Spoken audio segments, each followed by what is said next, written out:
Hello. I want to say welcome to Spring School 2021. My name is John Lima. I am PhD student at Federal University of Ceará in Marine Science. It's a pleasure to me stay here with you. This year we have a join of two events to Spring School. We are more international than ever. We have good speakers here. In this year, we united two events, the fourth Fortaleza Austral Spring School and the second Floripa Spring International Eco-School in Sustainability. This year, we connected four universities in a big project, and the Federal University of Santa Catarina, Federal University of Ceará, and the University of Salento and University of Algarve. So we are more international than ever. We are in the ocean decade, and during these 3 days, we will discuss marine forests. It's a relevant theme, and I have the great honor to introduce to you our speakers and experts in governance sustainability to discuss with us. It's a pleasure to welcome to you Dr. Cristiane Derani. Is a manager of postgraduate studies at Federal University of Santa Catarina. Dr. Rodrigo Porto is manager of research and postgraduate study at Federal University of Ceará.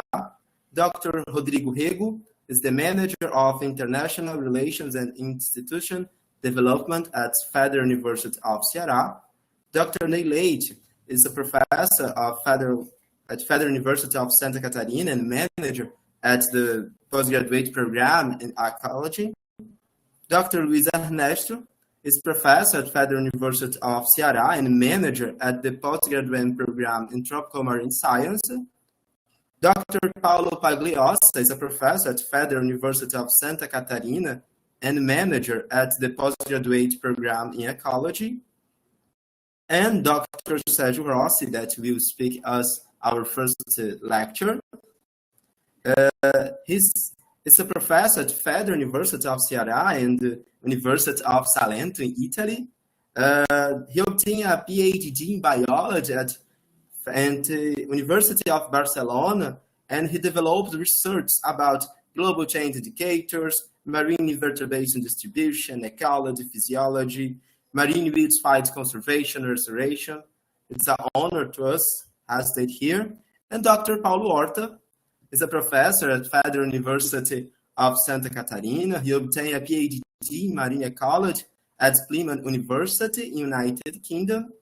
He developed his research about marine ecology, oceanification, marine pollution, and multi-stresses to climate change. It's a great honor to us. And I want to ask for each of one, what's your expectations for Spring School 2021, this partnership? And I would like to start with dear Cristiane Derani. Please, what's your expectation, dear?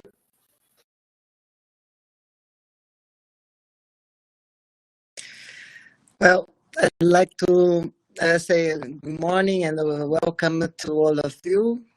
I'm very happy to be the first one to speak at the beginning of this very important moment. I say it is very important in a view of the management of our graduate programs at Federal University of Santa Catarina.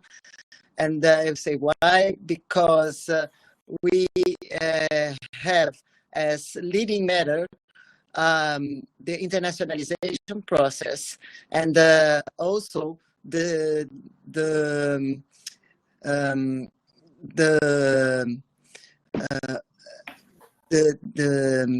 routing to route the print project. Maybe you don't know exactly what it is, but it is our program of internationalization financing by CAPES, our graduate agency in Brazil. And I think I see this meeting and this course, the special result of this project, and is the result we are as manager, we are expecting to have. So I have to congratulate all the ones who prepared so much for this day and the others that is going to come. And I'd like to welcome and say hello to the heads of University of Salento, University of Algarve, and Federal University of Santa Catarina, and I hope I haven't forgot any other. But I'm also very happy to have our partner, the Federal University of Santa Catarina, the Federal University of Ceará, because when we talk about internationalization, we talk about to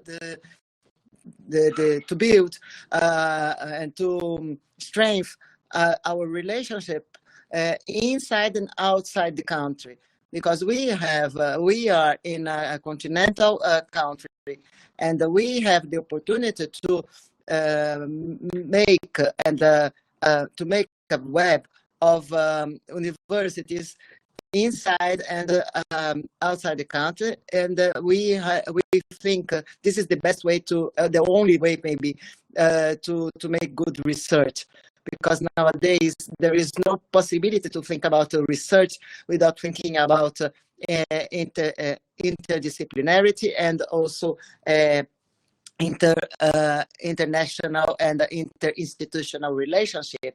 And this is the proof. This meeting in this course is the proof of the aim of print and the success of this print. And also, I'd like to see the topic we are going to talk and manage here is a very, very important topic for all over the world and all people in the world. And when we say that we are spending our days and our research time in this topic related to ocean, biodiversity, and the health and productivity in the ocean, we are talking about the existence of a human race and the existence and the well-being of every one of us and others. So to work for the future, for the health and well-being of a human race is something that we have to congratulate and to be proud of. So I'm very happy, and I congratulate everyone, especially naming Professor Paulo Horta, but with him I say hello and congratulate everyone of the researchers that are here, especially also Professor Sérgio Rossi, who our key speaker for today.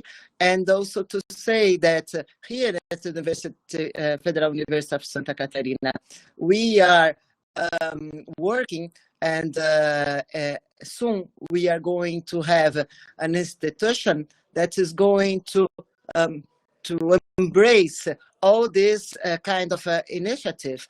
We are running a process to create the Advanced Studies Institute, and it is the first time that we are going to have in the south part of Brazil, and we are going to be one of the first federal universities in Brazil that is going to have this special institute of advanced studies, which is going to be the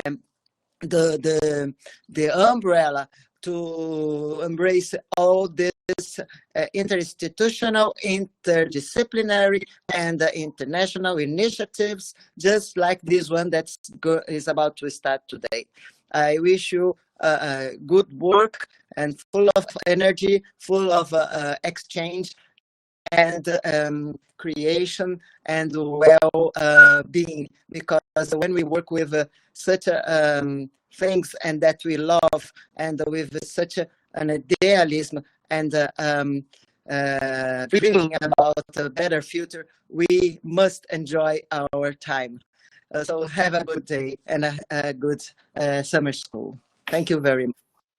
Thank you for words, dear Catarina. It's so important to us that our students, this internationalization, it's amazing for us. and with big universities. I need to say sorry because I forgot dear Osleia Menezes. I don't sit there. I'm so sorry.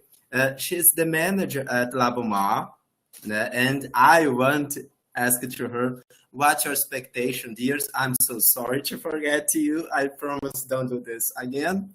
And what's your expectations for you, and with what Christina says about this internationalization? Please, what do you say to us on this day?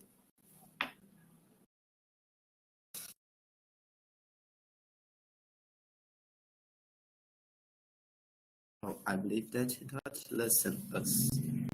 Dear Osleia.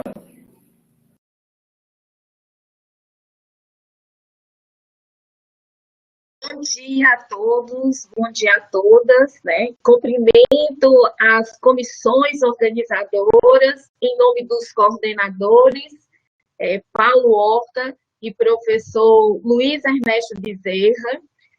Cumprimento os professores dessa Spring School, em nome do professor Sérgio Rossi.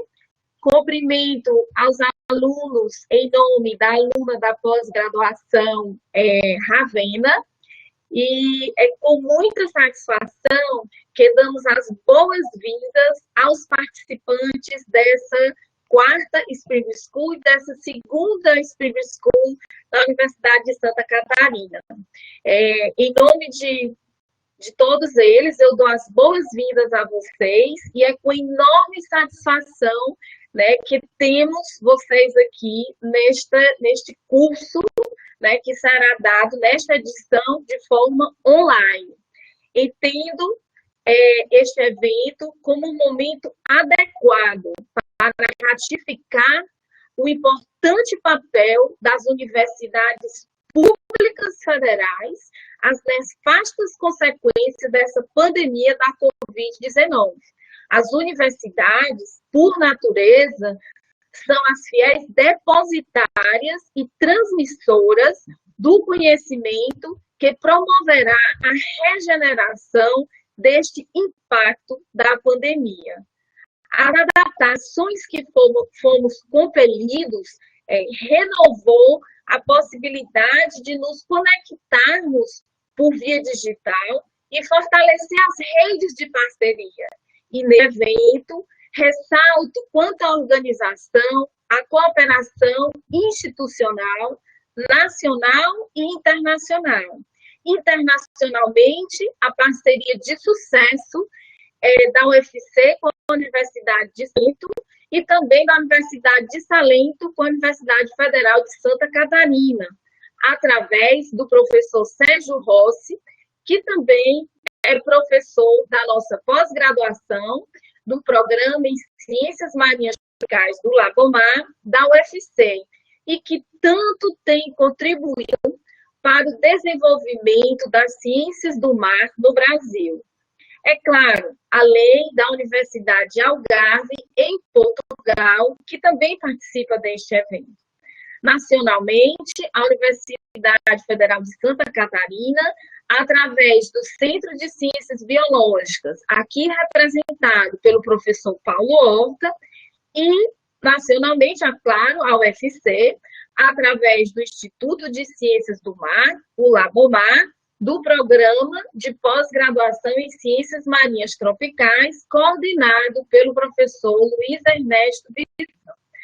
Todos se empenharam para dar a melhor resposta possível frente a essa situação e trabalharam com empenho, dedicação, esforço e superação, colocando ao serviço dos seus alunos e de toda a sociedade uma discussão importantíssima, uma discussão sobre o papel do oceano para o planeta, contribuindo para o oceano, promovendo a formação, a atualização e o aprofundamento do conhecimento acadêmico e profissional na área das ciências do mar.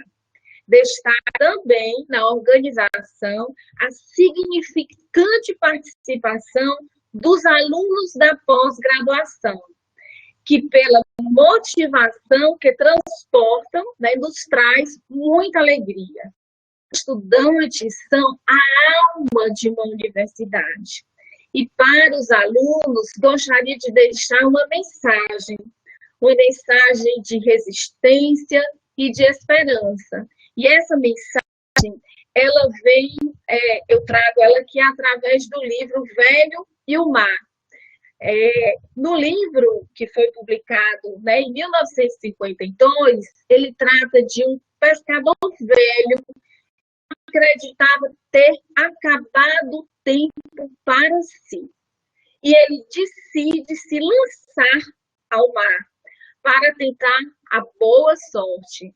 Dias se passaram e depois de dias labutando para pescar, conseguiu, enfim, pegar um peixe imenso, que conseguiu trazer ao lado da sua embarcação. Mas ele precisava lutar tantos dias quanto contra os tubarões que cercavam o barco para comer o peixe. Ele conseguiu chegar em terra, apenas com a carcaça do peixe que ele pescou na sua vida. O livro, é claro, ele tem um contexto filosófico. E no livro, Santiago, o velho, ele diz, é uma estupidez não perder esperança. Então, no livro também diz, cada dia é um novo dia. É melhor ter sorte e eu prefiro fazer as coisas sempre bem. Então, quando a sorte chegar, estarei preparado. Essa é uma obra que aborda os sentimentos humanos mais profundos. Sem dúvida nenhuma, é um clássico da literatura universal, onde o ser humano é colocado em situações extremas e é obrigado a lutar pela própria sobrevivência. E Santiago conta apenas com a sua própria experiência. É uma obra que nos ensina a ter paciência, sabedoria e, acima de tudo, persistência, principalmente nas situações adversas. É um livro que aborda a condição humana inabalável da confiança na vida. Por isso, meus queridos alunos e minhas queridas alunas, o tempo não acabou para você. Lance-se ao mar. Lance-se a desvendar o futuro das florestas marinhas. Né?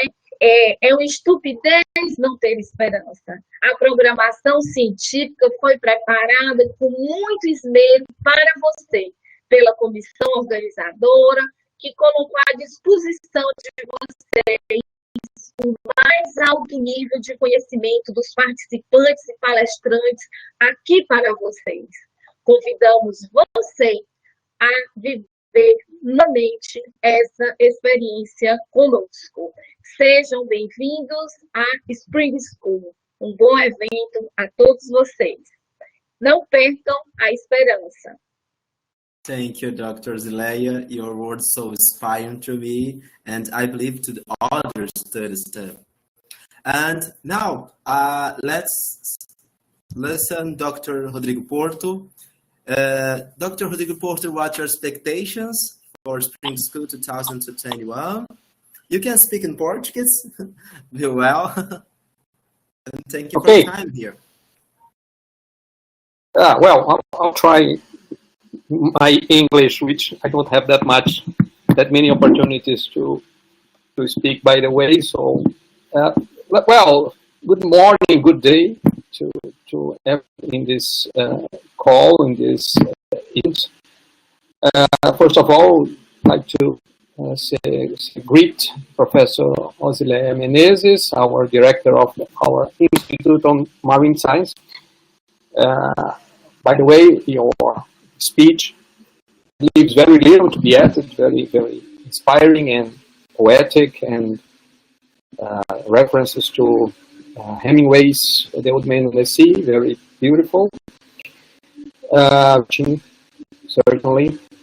I also congratulate and say hello to my colleague, Professor Rodrigo Rego, which is the coordinator of International Affairs here in UFC, and give a big hello from our rector, Professor Cândido Albuquerque, in congratulate everybody involved in this organization of this event, and to all attendants, students, everyone participating for their interest in learning more from this very qualified roster of specialists that I know are participating as speakers in this event.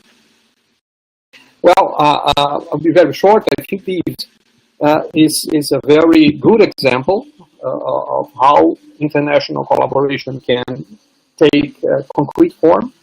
And in these times of the pandemic, the virtual format that you have chosen, I think is a very, very cost-effective. It works very well.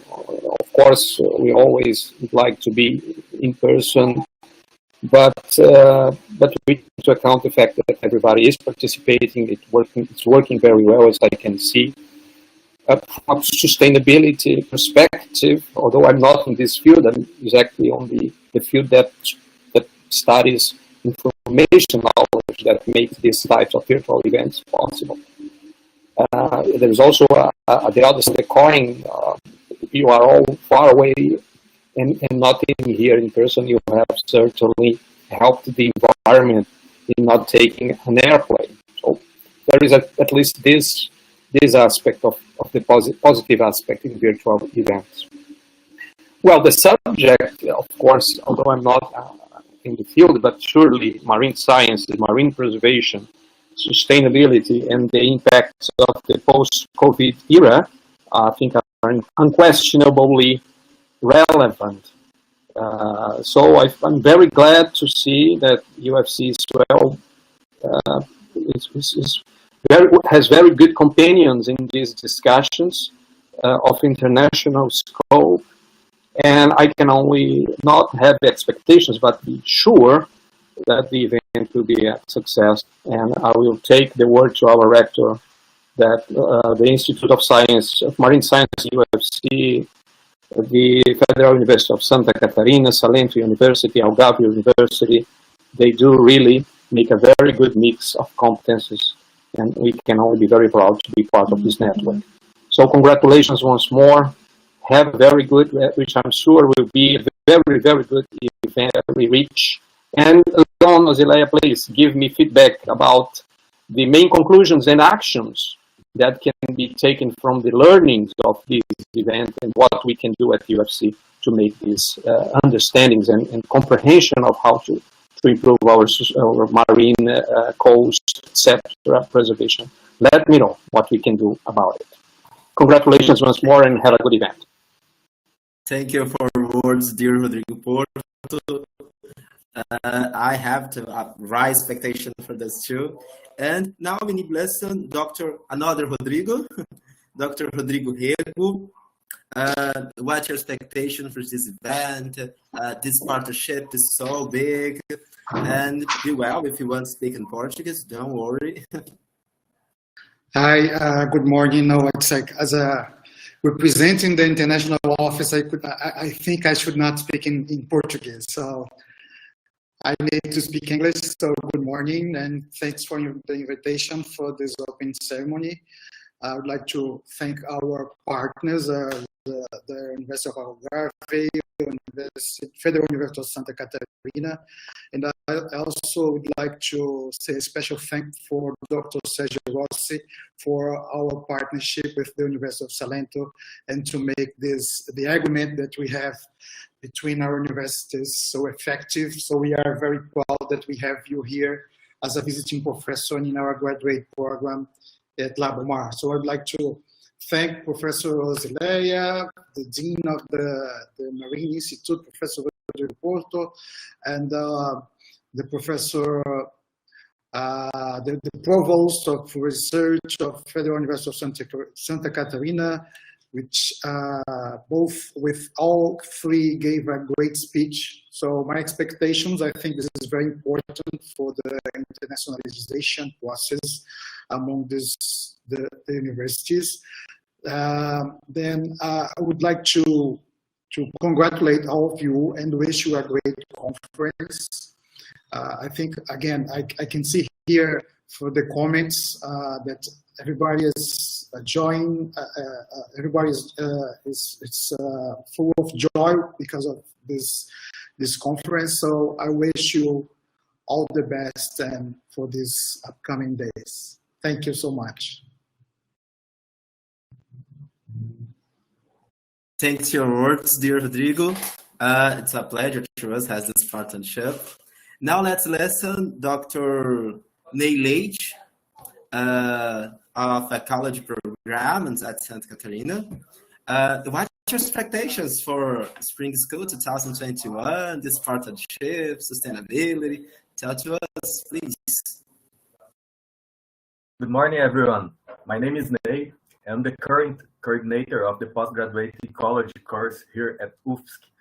It's a pleasure to be here today and participate in the opening of this important event. I would like to thank Professors Paulo Horta and Sergio Rossi for the organization and all the researchers for their participation. I hope everyone to have space and our students to be able to learn more about marine forests, conservation, etc., and take advantage of the opportunity to interact with researchers from Brazil and other countries. Expectation, we're looking forward to this opportunity to contribute to the internationalization of our program, and we thank PRINT, UFSC, and CAPS for their financial support and for making this important moment possible. I wish all a very nice and productive week. Thank you very much for inviting me.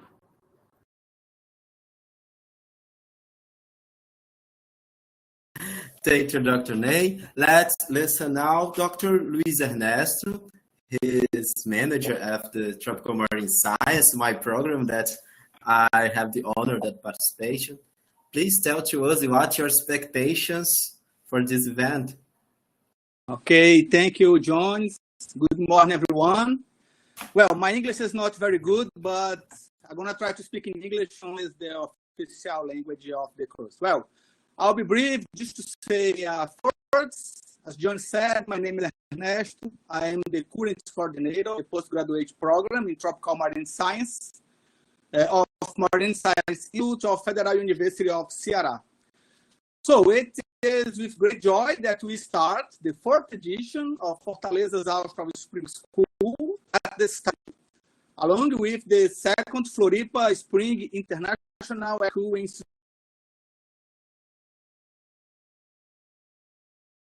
Catarina, as well the University of Lecce in Italy, University of Algarve in Portugal, and the other partners of CAP Spring program.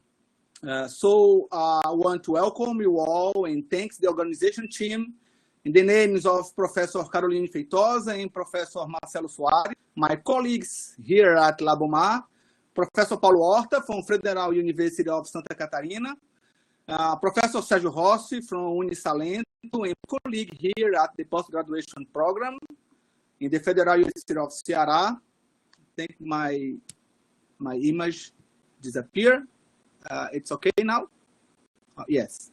We can listen you, don't worry. It's fine. Camera turn off. Yes, back. So, I'm sorry. So I was talking about, thanks Professor Sergio Rossi from University of Salento and my colleague here at the post-graduation program, and the PhD student, Ravena Nogueira, and all people involved in the organization team. This team has prepared an important course regarding the marine forest ecosystems with researchers from 4 countries, and that I'm sure will be 3 days of multi-learning and exchange of experience, ideas, and perspectives. So I invite everyone to enjoy. Thank you all and have a great course. Thank you. Thank you, Dr. Luis Ernesto. Now we need our star, our research premium on this event, Dr. Sergio Rossi. It's a pleasure to stay with you on this moment. And I want to know you, University of Salento, University of Ceará, and what's your expectation for this event? You will say about us, our challenge for this post-pandemic world. What's your expectation for this partnership, because you and Dr. Paulo Horta joined for this event and had us. And before this, I want to thank you for this initiative that united these big universities with us. And I want to know, what's your expectation for this event? Hello, everyone. I'm extremely happy to be here again and have the opportunity to share thoughts, to share experiences, and so on with everybody, because these kind of channels are open to everybody. It's a extremely powerful tool,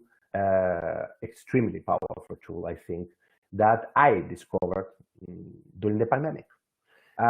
So my expectations are high in the sense that the last year was the third Fortaleza Spring School from the University Federal de Ceará was extremely successful, and we got thousands of visits, many people engaged. We have lots of messages and people that was interested in the different topics. So in this sense, I'm very, very happy. In this case, as a permanent professor of Universidad Federal de Ceará and visiting professor of the Universidad Federal de Santa Catarina, I got the opportunity to talk with, with Paulo and with Marcelo, with Liliana, with Maria, with Carol, with other people that was engaged in this new adventure. I want to thank everybody, but I want to just speak 3 minutes about one thing that I guess it will be very interesting and very, very useful for everybody. We got a COST project, okay? COST project is a European networking funding. It's 4 years of funding, €500,000 just for marine animal forest, spread the word.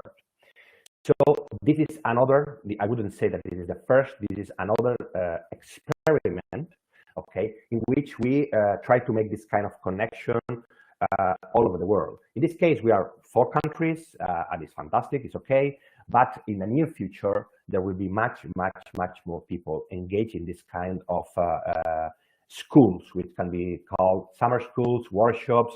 But the idea of the cost action, which is, take note, is important, CA 2102, the cost action 2102, cost marine animal forest of the world, and you all can enter. Everyone can enter, can just get inside this cost action, and they can even participate in the working groups. Why this is so important? Because these working groups will make workshops, will make updatings, will make reviews, will make position papers. The people in this kind of proxy, the people will just be there looking for funding, of course, and especially related with people of young people. It will be money to move people, to people from Brazil, people from Spain, people from Italy, so on and so on. It's all managed from Europe, but everyone is welcome. From Japan, we have people from Japan, we have people from South Africa, Mauritius, Brazil, Colombia, Mexico. You will see that it's really incredible, apart of the European country participants. And there will be 8 working groups, which is the coordination working group, and then there is biogeography, mapping, underwater mapping, and biodiversity. Then there is the historical ecology, which is new, but it's fantastic approach. We have also this trophic ecology interaction of many people that is working with mixotrophy and with heterotrophy and so on and so on. Also, the natural capital, talking about the ecosystem services, is another working group. Of course, direct and indirect threats, which is from climate change to overfishing, blah blah blah. We will talk a bit during these days, I think, and also looking for conservation and restoration, which is very important in this decade of the oceans. It's really timeless. It's fantastic to have this opportunity of collaboration. And people from the Universidad Federal de Ceará, Universidad Federal de Santa Catarina, and also the Brazilian universities, like, for example, Universidade Estadual de São Paulo, is actively engaged in this COST project. And again, I invite everyone that is hearing just to look for this cost action, CA 2102, to just look what is the meaning of the cost action. There is a document, several pages in which is related what is the proposal, and then they can just start to participate if they wish, of course, in different topics, because they can be expert in sponges, or experts in fishing, or experts in marine acidification, and so on and so on. So for me, it's fantastic to be here, and we are ready to just start.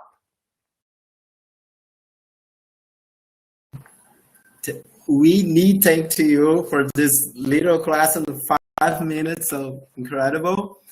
We need to say now with Paulo Horta, another big researcher, and Horta, you help us to organize this event. What's your expectations for this partnership? That's so amazing. Please tell to us. Okay, Jones. Man, this is great.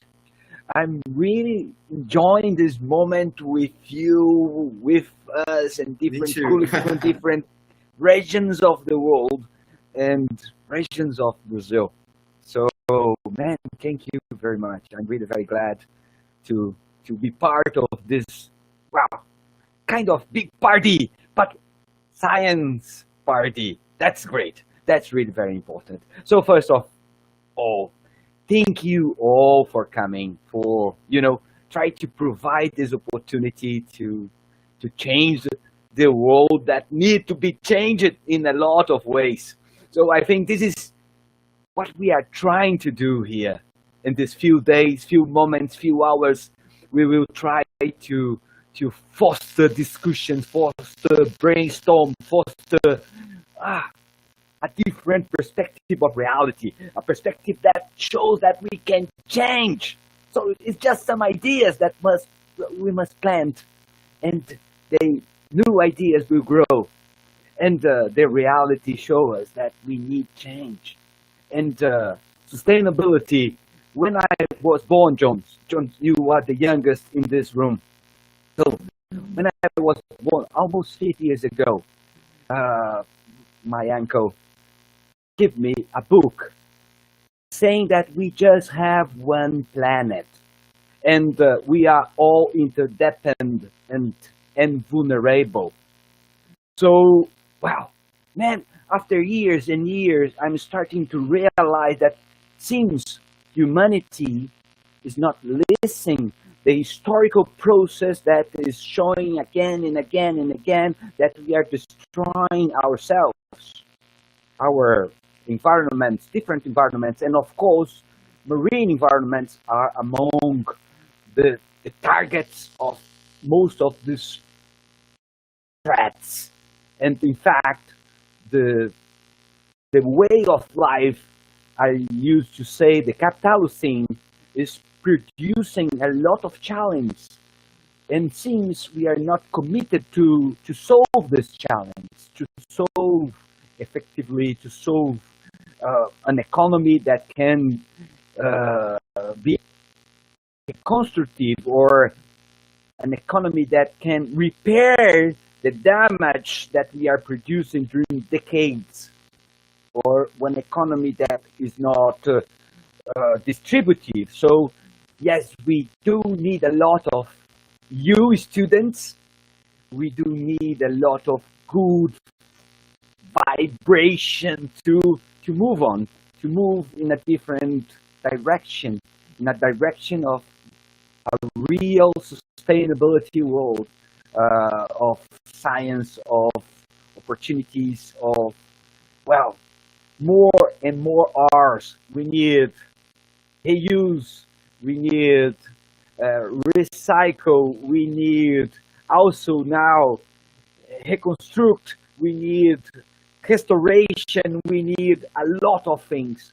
And these needs represent opportunities for young people. And us, that we are in a generation that have more past than future, I think we really have an opportunity here to provide these opportunities. In fact, I think we must provide more interaction among our institutions, and that we are doing in Brazil, and we are doing in a multilateral perspective with different institutions from different parts of the world. So I think this spring school must and will move the marine forest to the surface, and showing all this beauty, the importance, and the threats they suffer. I think we will start a moment, an international moment, to maybe in the COP26 we have different decisions. So thank you, Johnny. Thank you all for coming. Thank you for I will show you a movie, a very short 2 minutes, I think. 2 minutes. Man, guys, I'm here also as technicians today. So please, patience, a bit of patience. I will provide everything. I need to share my screen. Okay, it's here. Yes. Yes, we are saw your screen. Have you my screen? Okay. So Yes. Yes. enjoy it.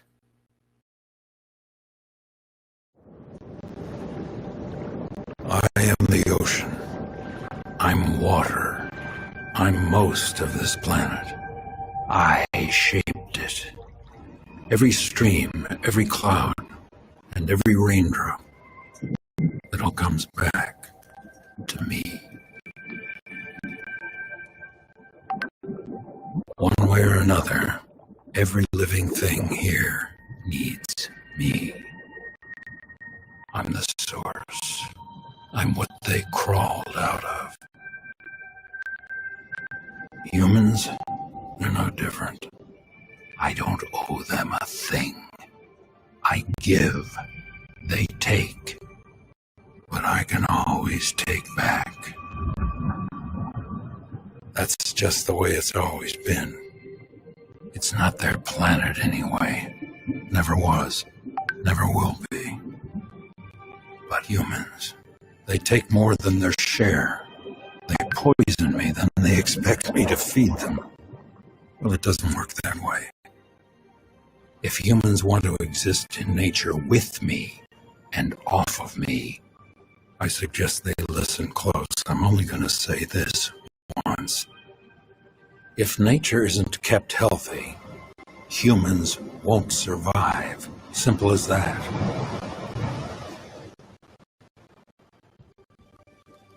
I mean, I could give a damn with or without humans. I'm the ocean. I covered this entire planet once, and I can always cover it again. That's all I have to say.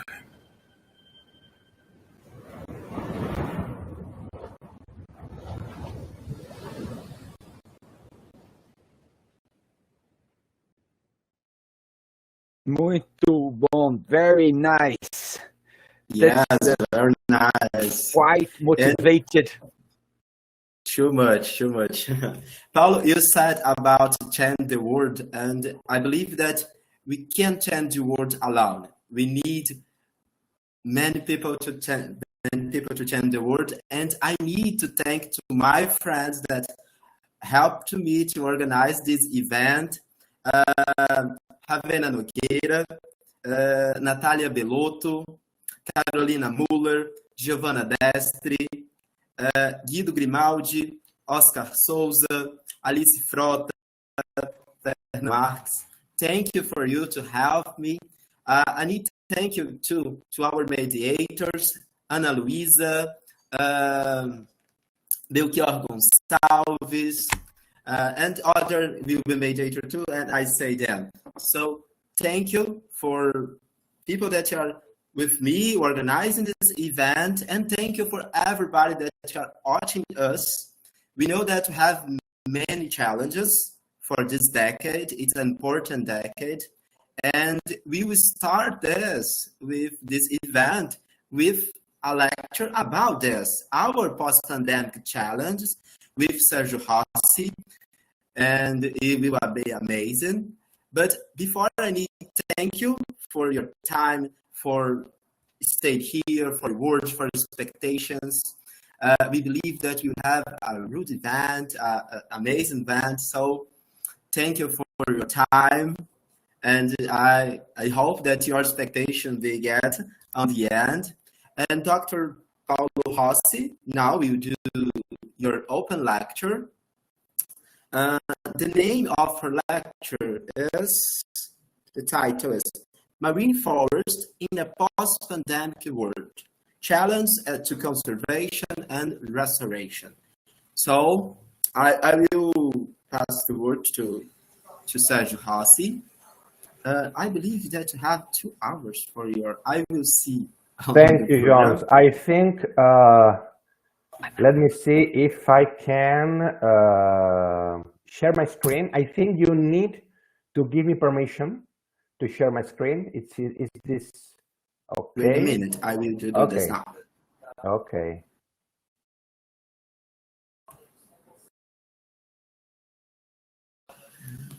Here.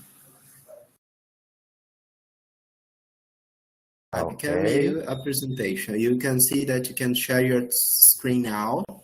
Okay. So, you are seeing the presentation, I guess? Yes. Okay, the presentation now is on?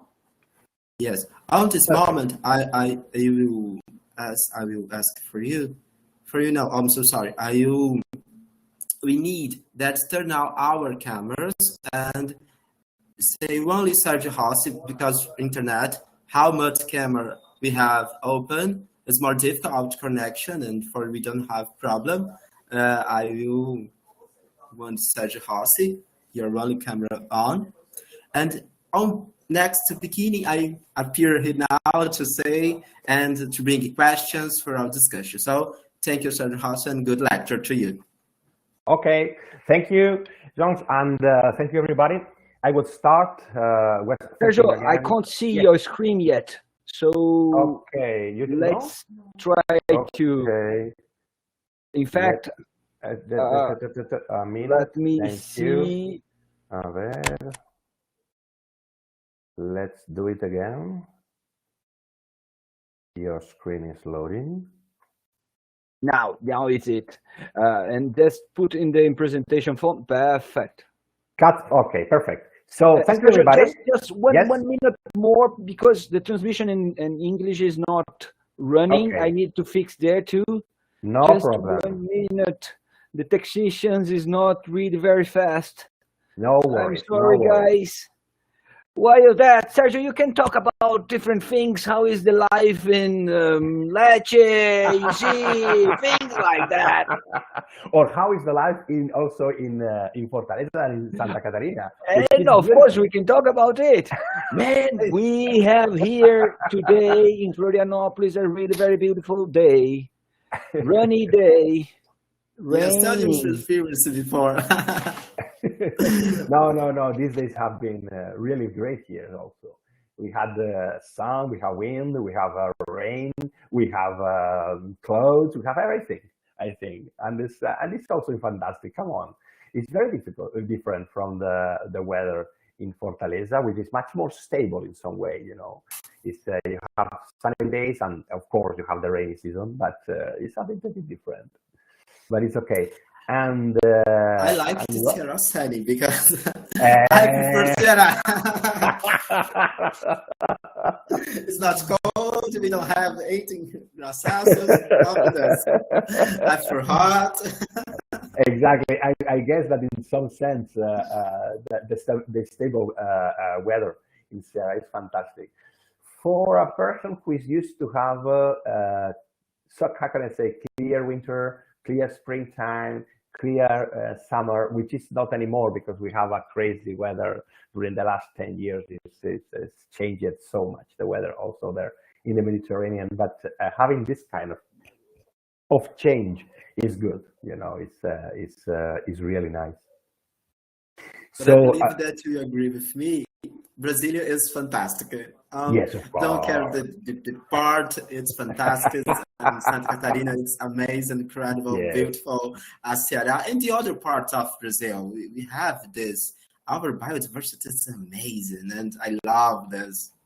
You are almost a subcontinent. I mean, you are almost a continent in the sense that you have I mean, all the states have so much change.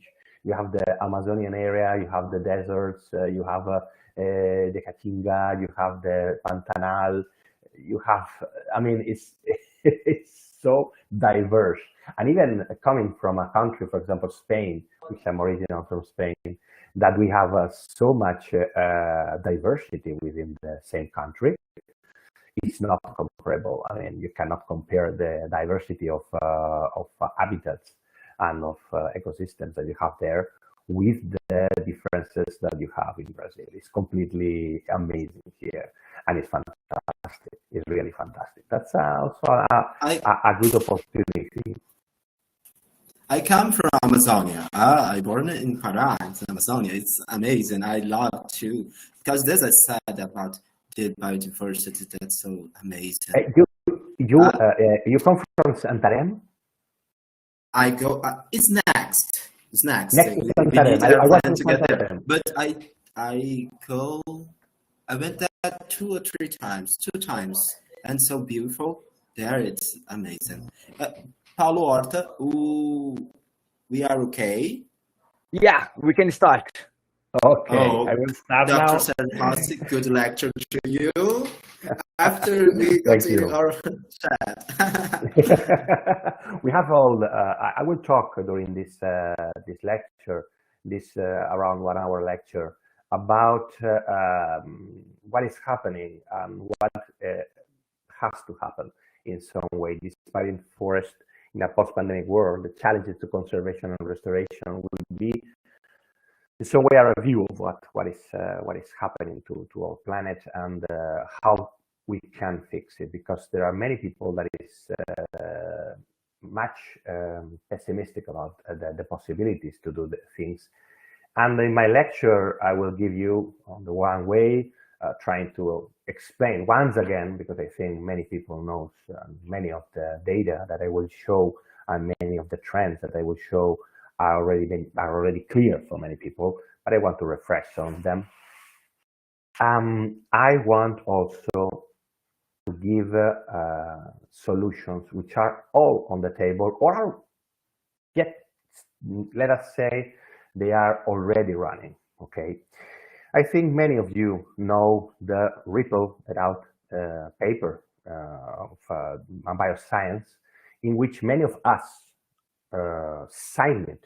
More than 10,000 scientists signed this paper, in the sense that we support the paper.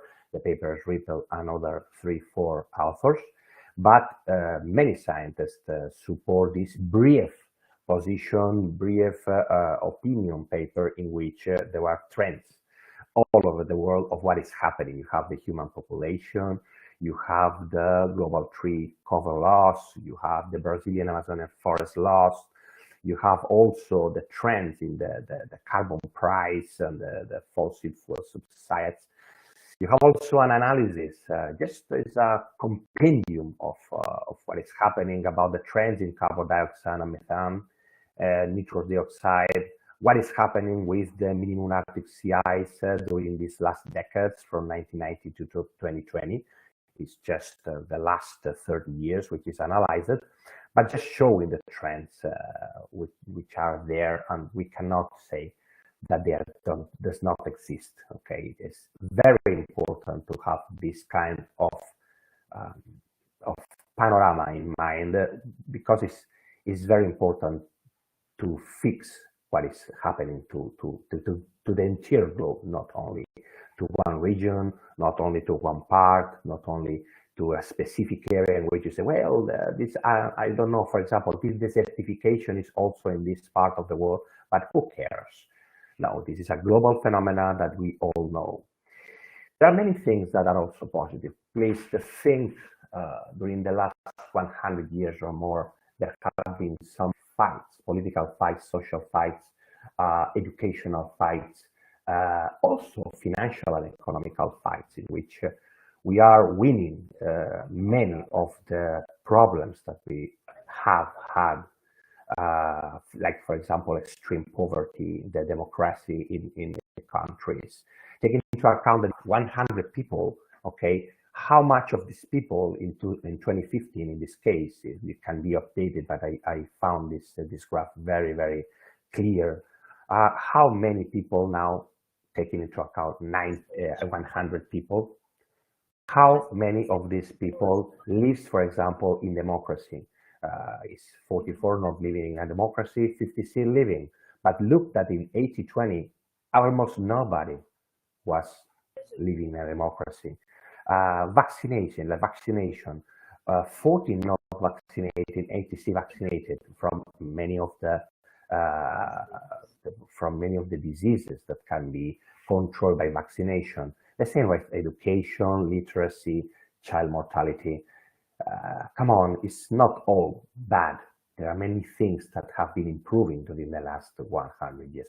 But the truth is that also during the last 1,000 years, we are reaching tipping points. We are reaching some targets that we don't want to reach. For example, during the last 2 million years, we have the highest CO2 concentration. More in this moment, I think we are around 420 ppm CO2. Sea level rise, the fastest rate in the last 30,000 years. The Arctic sea ice area is lowest level in the last 1,000 years, and the glacier retreat, for example, is unprecedented in the at least 2,000 years. This comes from the 6th assessment report. I want to clarify one thing about this IPCC. As you know, this IPCC report has been leaked, okay? And this report, which is available and all of you can find easily, has been leaked by a scientist, because the final report will come in 2022. But the people that was working, the thousands of people that was working, reviewing, and so on, they wanted to say clearly that we are in an emergency state. They don't want the makeup of the politicians. And then we have a problem. Let us say that the politicians have a problem, because the politicians cannot say, well, but we have to act now. If we don't act now, what IPCC says is that we are in a really big trouble. Look, for example, these projections, all these from the 6th assessment report, cause that the very low or low CO2 emissions, we are, let us say, quite unlikely. If you want to reach, even with these low or very low emissions, you will pass the 1.5 degrees centigrades. If we go to intermediate CO2 emissions, we can reach almost 3 degrees centigrades. And this is a much more believable, much more trustable scenario for the planet. And then, well, you have the projections that we have seen during the last 10 years for several models that have been made by physicians, by mathematicians, informatics, and many other people that was involved in this kind of models. And you have here at 4 degrees centigrades, we will have a real problem to survive as a species, and many of the ecosystem, of course, will collapse. Again, why I'm insisting at this point, this part of the parts of CO2, carbon dioxide, that are in the atmosphere, that are rising crazily, and also the methane, is a problem that cannot be solved immediately, even if we stop the gas emission from the industry, agriculture, urban facilities, and so on and so on. The transport, of course, and so on. Because now if the feedback is positive, you know that in the deep sea, there are these carbohydrates that are just moving because of the rising temperature of the oceans. There is all this permafrost that is melting and is just releasing lots of these greenhouse gases to the atmosphere.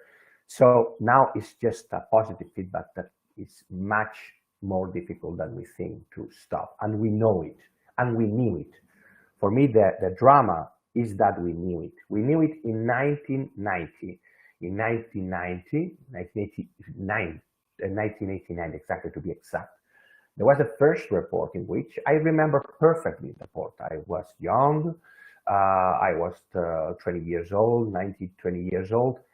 And in that report, they said clearly that we were going to this point in which we are just having this trend of gas emission and with this kind of circulation.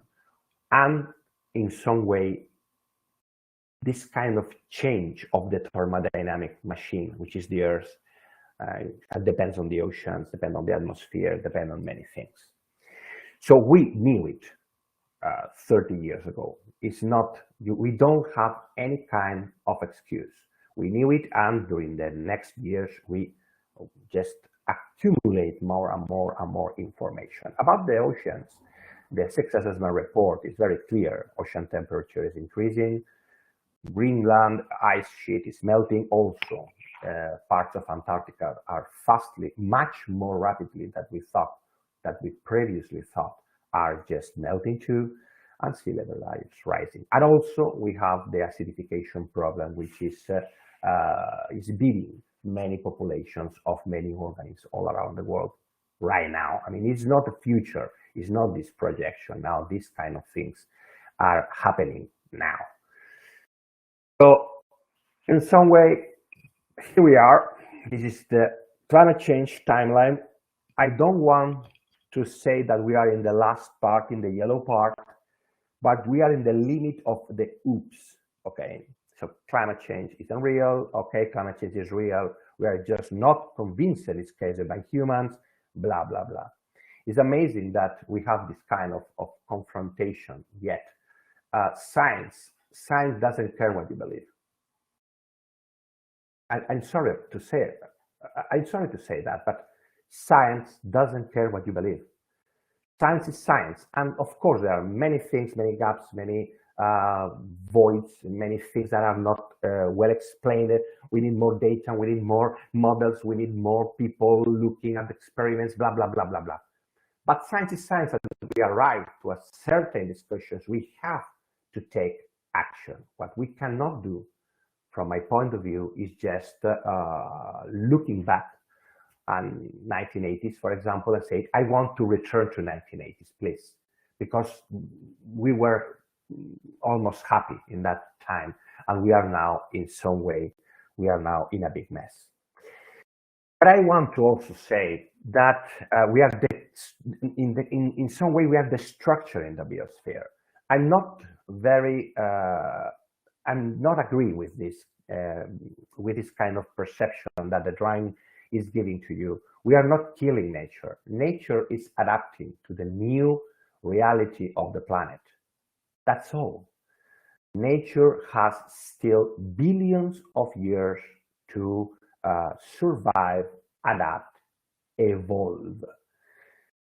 Look what I said, evolve. The problem is not nature. The problem, again, is us. The problem that we have is that as a species, another species of the planet, we now are in a big trouble. And other species, of course, they are in a big trouble, they are disappearing, but things are just transforming.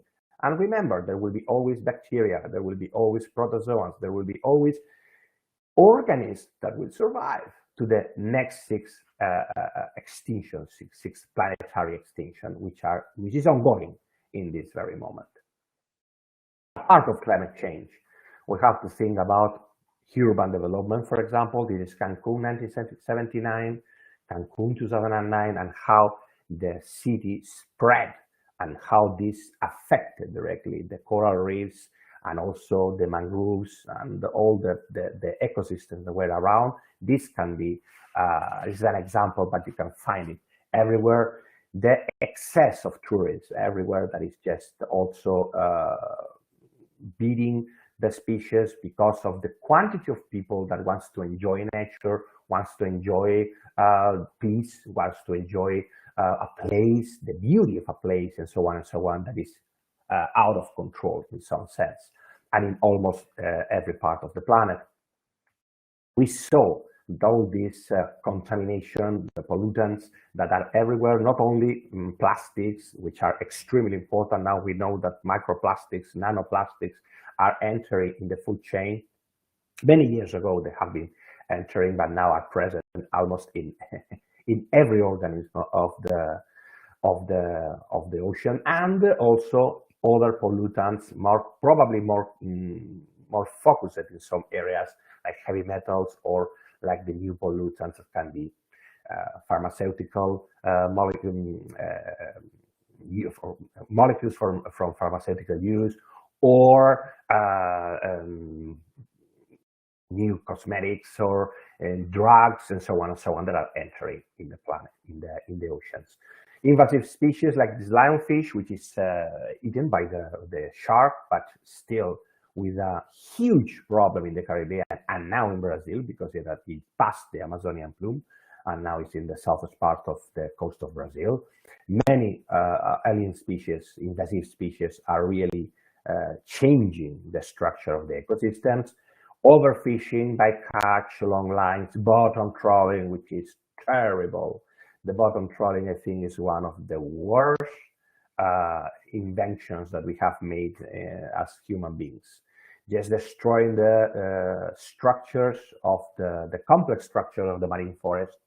At the beginning was the shallow marine forest. Now bottom trawling is arriving 1,000, 1,500 meters. They are looking for fish in areas in which we couldn't even imagine 100 years ago, something like that. So what is happening? There have many other things, many other impacts that I don't want to just put here on the table. But what is happening? What is happening is that things are going on. We have a kind of structure in our society that makes difficult in some way to activate the mechanism to react as a species. As a species, is very difficult to react, but we have to do it. We have to do it. We started with very shy and very starting some points, some things all over the world, locally, regionally, and even globally, but we have to react, and we have to react now. And what is happening is much more simple than you think. Much more simple than you think. I love to put this graph. In this graph, you see human beings, okay, and how many power needed the single individuals, I repeat, the single individuals, to just make the day by day.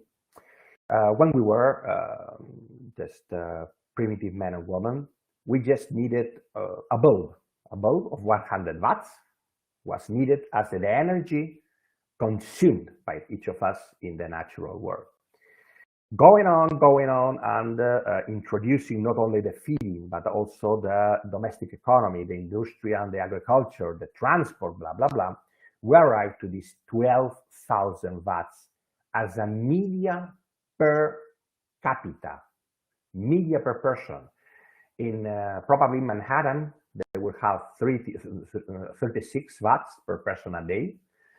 And probably in another country which is not so developed, they have 500 watts or 1,000 watts, okay? But as a media, we do have this kind of energy and material that is invested in each organism. So this makes a crazy thing. Crazy thing is that we are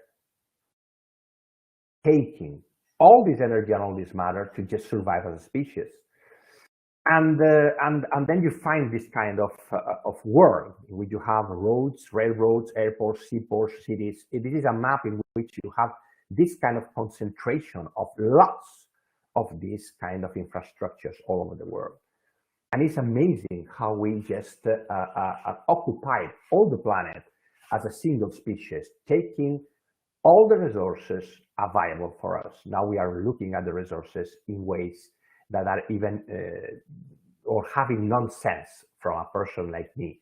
We are looking, for example, to the moon, and it's not a joke. We are looking to the moon and to asteroids. We are looking to the deep sea mining. We are looking at, because we just don't have the materials to satisfy all this kind of material infrastructures and so on and so on.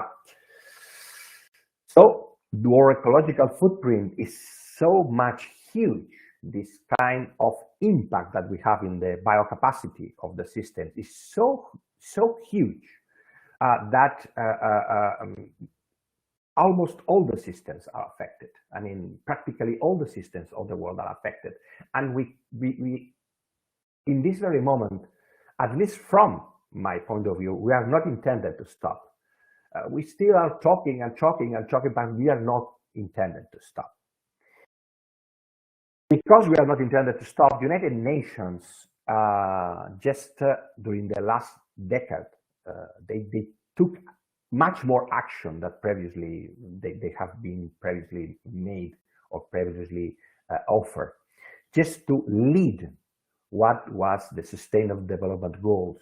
They wanted to just be clear about that. If we don't follow some rules, it will be very difficult. It will be really difficult to have the possibility to survive as a civilization, not as human. I don't think we will disappear as humans and there will be zombies or a catastrophe or an apocalypse. It's not that, but our quality of life will diminish drastically if we don't make something, and not all the people would survive, because there will be extensive areas of the planet that will be not suitable for humans.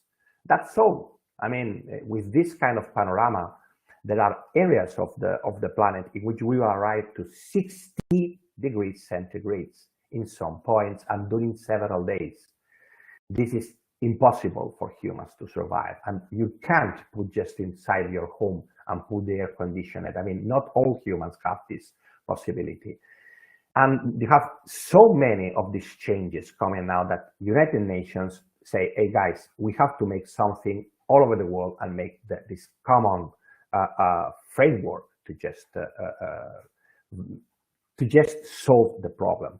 Within these goals, okay, what United Nations understood is that one of the most important was the oceans. Finally, and I say finally because all the people that is here and is working with oceans know very well that we were always raising our hands, saying the ocean, the ocean, the ocean, guys, the ocean.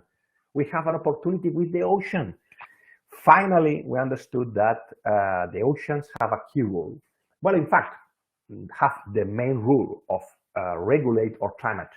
So all that is happening from the physical point of view is extremely important to just maintain this kind of stability.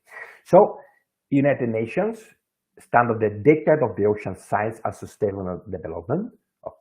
Okay, and within this, the restoration, the decade of the restoration, including the marine restoration. So one of the goals that I previously just told about was the 14 Sustainable Development Goal that is the 14, life below water. What happens with our oceans, basically? With our oceans also is included also other kind of water basins like lakes and rivers and so on. But basically, life below water is intended to deal with the oceans.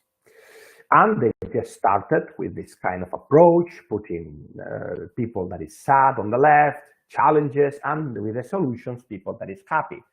Regulation of the fishing, with the pollution, with the construction of these new facilities, new infrastructures. They introduced a thing officially as United Nations that I think is very interesting, which is the fight climate change, in the sense that be active, be proactive in your region, be proactive in your locality, just move about the problem. But one of the things that is much more important is that they say targets. And I want to talk about the targets.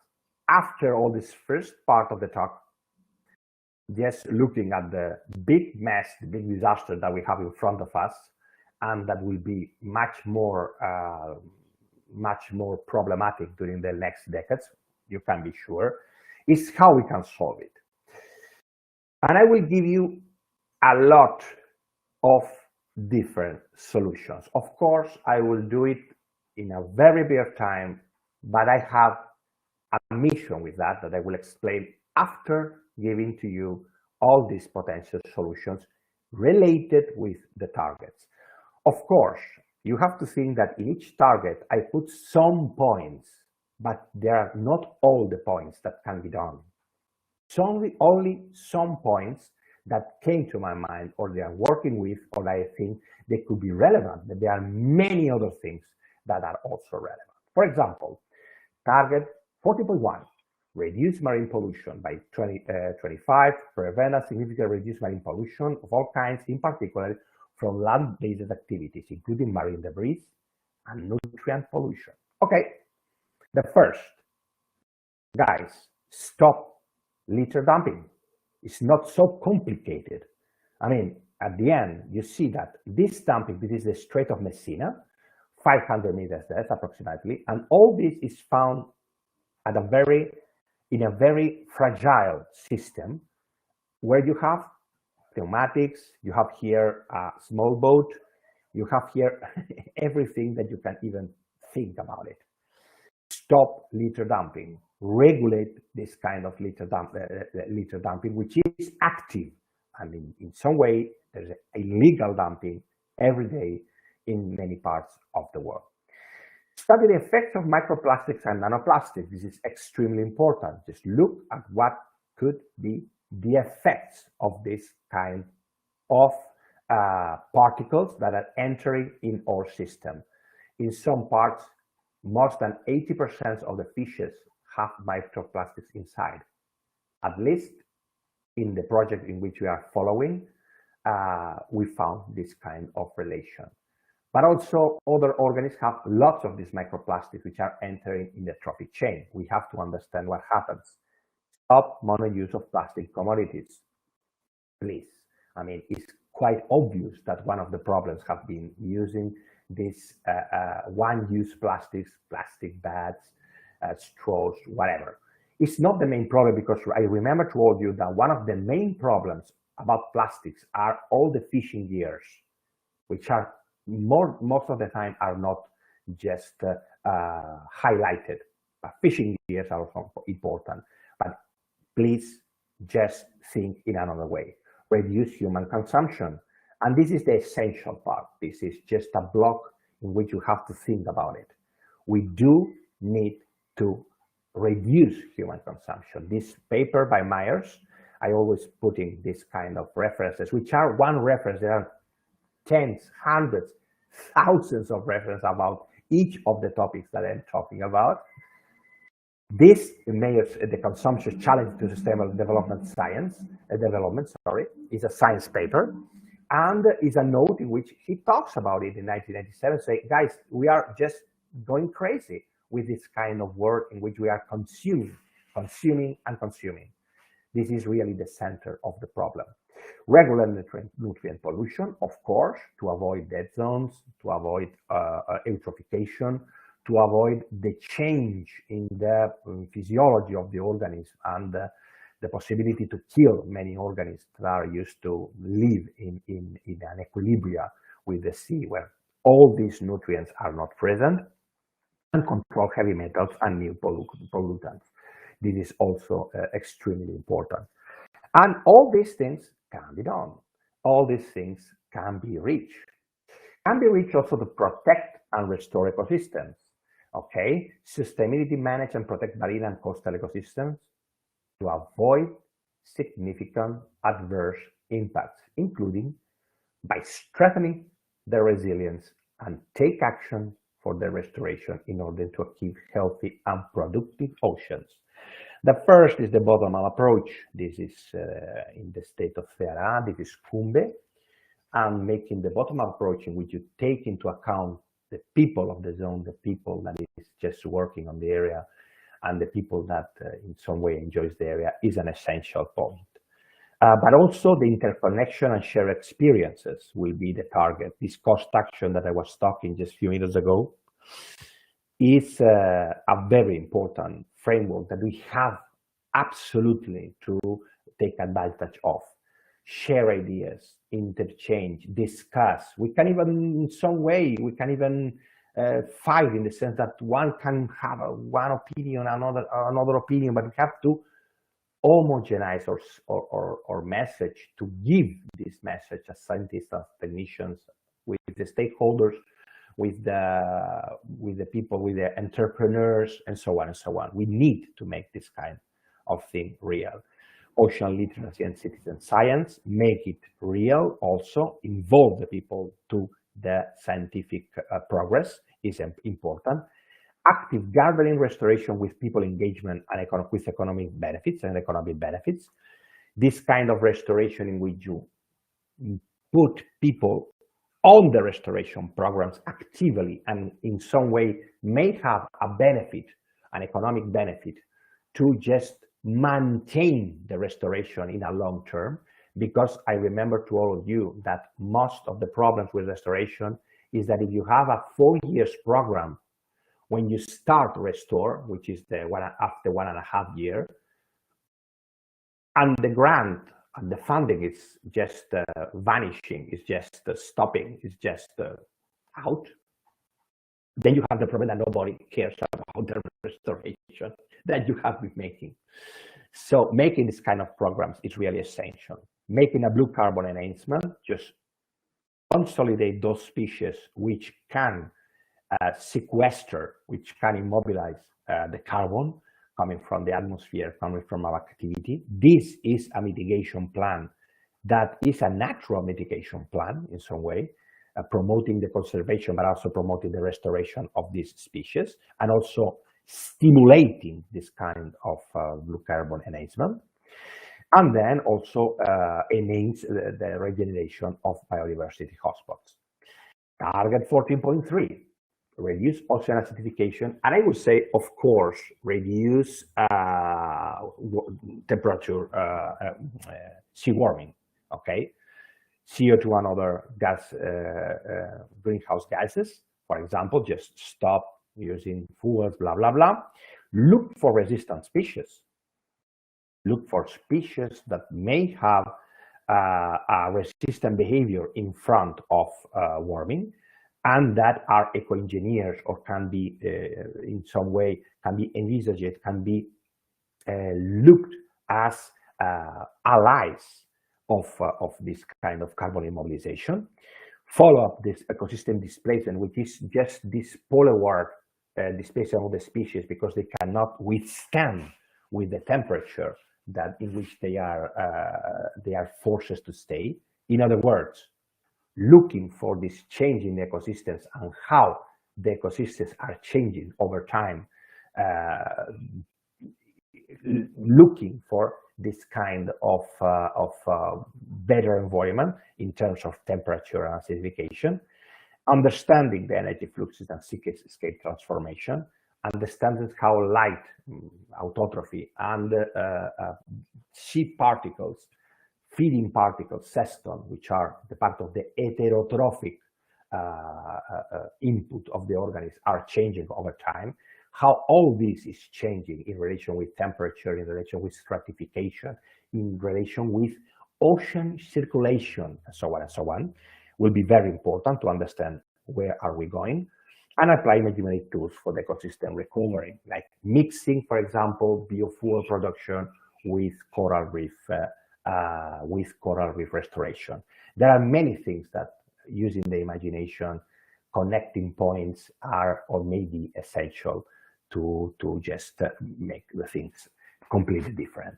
Target 14.4, sustainable fishing, effectively regulate harvesting and end fishing, overfishing, illegally unreported and unregulated fishing, and destructive fishing practices, including bottom trawling, and implement science-based management plans in order to restore fish stocks in the shortest time feasible, at least to levels that can produce maximum sustainable yield as determined by their biological characteristics. First, stop bottom trawling. There's no sense about bottom trawling. Sorry about that. I have here in 2009 the possibility to stop bottom trawling. Now we are in 2022 and still we are there. Nothing happened. Stop longline fishing because it's absolutely another destructive, especially for top predators or organisms that have a strong top-down regulation, like for example sharks, dolphins, turtles, and so on and so on. And stop trade with illegal, unreported, sorry, I repeated unreported and unregulated fisheries. There's a mistake here. And unregulated fisheries. Again, this hypocrisy that we have. No, the oceans are dying. The organisms, the turtles are dying, and all the sharks are vanishing. And we have a problem because we are buying a lot of fish that comes from this kind of illegal, unregulated, and unreported fishing. And we have to stop it. We have to just change completely the thing. Helping, of course, the countries which are making this kind of things to make this kind of shift and diminish and reuse the bycatch, which is also a very huge problem. But there are many solutions about that. Look, for example, here, if you see this image, all the times that I see this image, I wanted to cry. This is a coral, a deep coral. Look at the size of the coral. It's really big. And the thing is that this kind of organisms last for thousands of years to just reach this kind of proportions. It's like, well, when you are deforesting, when the deforestation of the Amazonian or the deforestation of long-lived trees in Europe or wherever, you have this kind of effect on the world system. And then conserve coastal and marine areas. Conserve at least 10% of the coastal marine areas consistent with national and international law and based on the best available scientific information. And these points developed here in large marine protected areas, but take into account that you have also to control and make an enforcement on these areas. It's not only about the politician that just amplifies the area, enlarge the areas, make wider the protected area. It's much more complex, okay? Much more complex. You have to make not only the laws, but you have to make the enforcement, and you have to make programs that run and make work this kind of marine protected areas. Engage people for sustainable use of protected areas. This is also things that are working, and there are plenty of work in this sense. Make easier the bureaucratic approach for managers, to easy the work for the people that is working on the field. Try to protect the species and the ecosystems, which is another thing that is very important to take into account.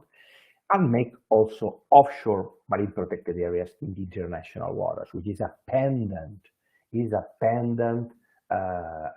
target that we have for many years.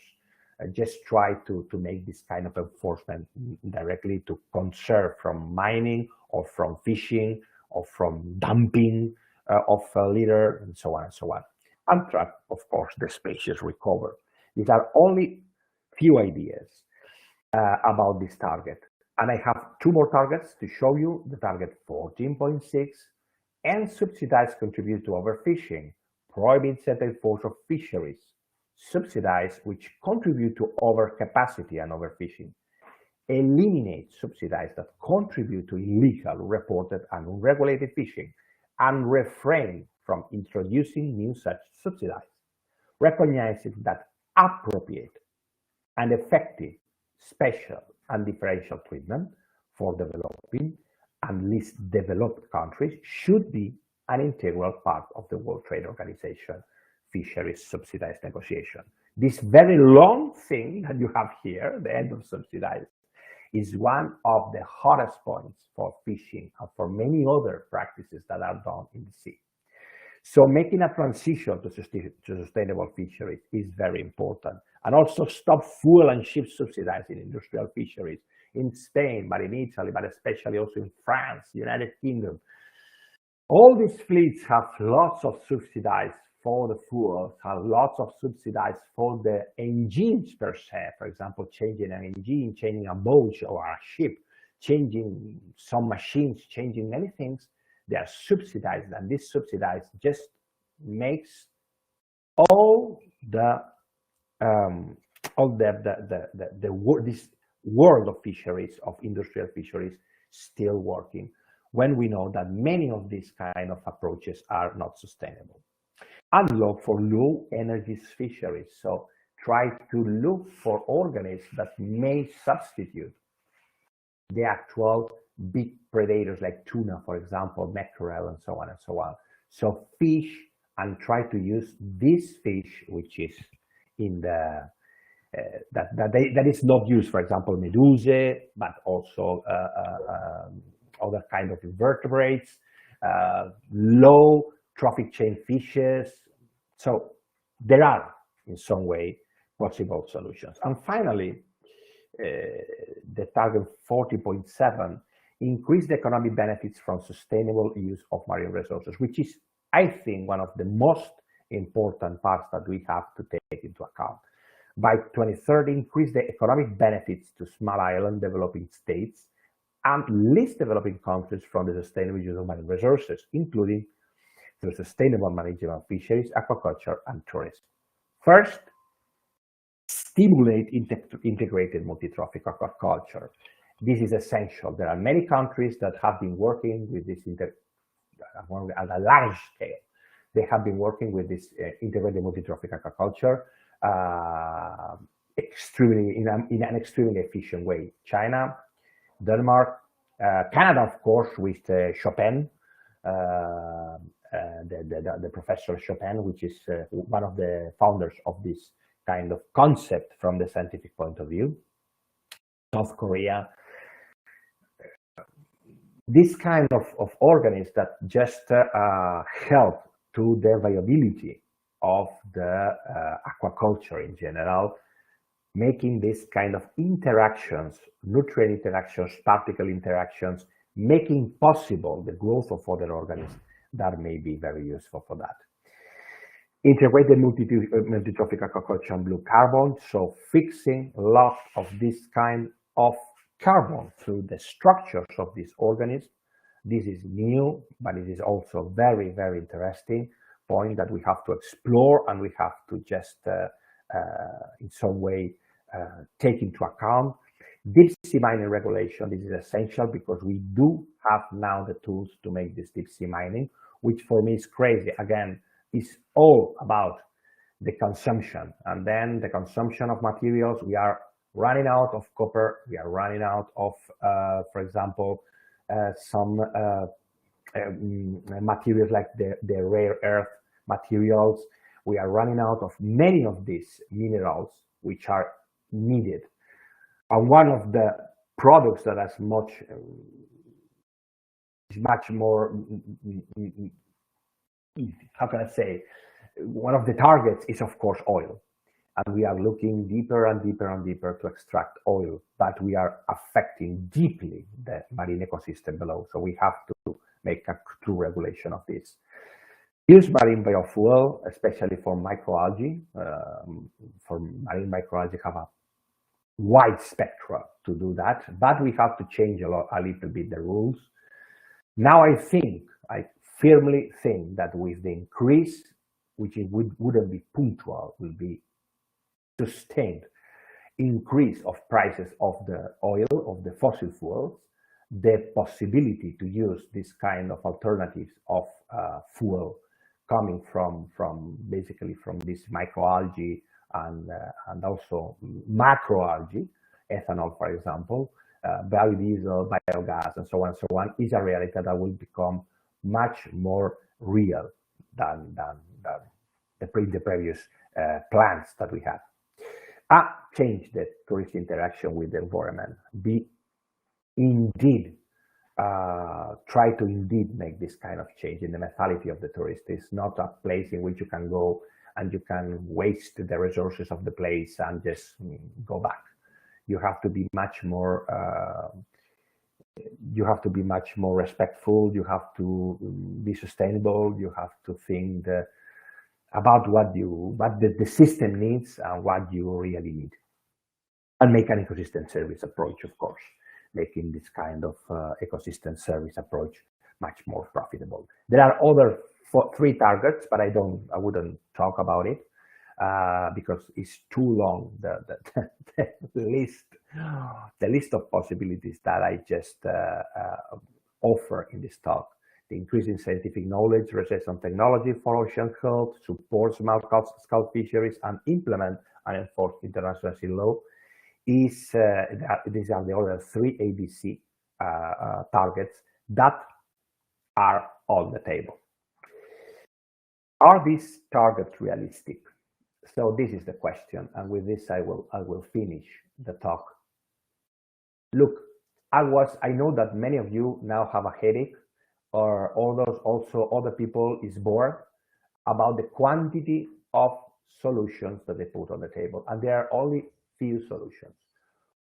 Why I was talking about these solutions? Because I always heard, what can we do? What can we do? What can we do? And I decided to put on the table many of the things that we can do, but we need a change of our minds, a deep change of our minds and of our needs. What we need is to understand that in this very moment, as we are now making or progress as society, we have to change our customs. We have to change the consumption of the things. We have to be much more humble in front of nature. We have to be have more precautions about the use of the material, of the energy that we used to use. So again, if we don't have this in mind, it will be very difficult to make this kind of target realistic. I can assure you that all this is present in the literature. Everything is there: technical reports, papers, reviews, blah, blah, blah, blah. There are many things that now can be done. And we have reached a very, in some way, never the humankind was so comfortable with the situation in terms of healthy, in terms of democracy, in terms of even in distribution of goods, even if, of course, there are huge differences about poor countries and developing countries and rich countries, rich people, poor people, but still we have the opportunity, of course, to improve all this.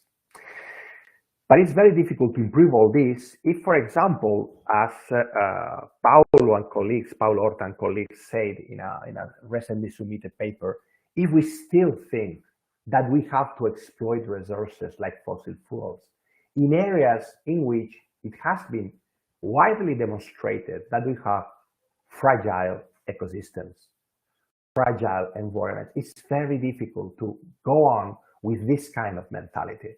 So what do we have to do? I mean, in which point? We can do 2 things: just finish the work that we started, and then finish to, in some way, destruct or deconstruct or destructure the civilization that we have been building up during thousands of years, that now has a very clear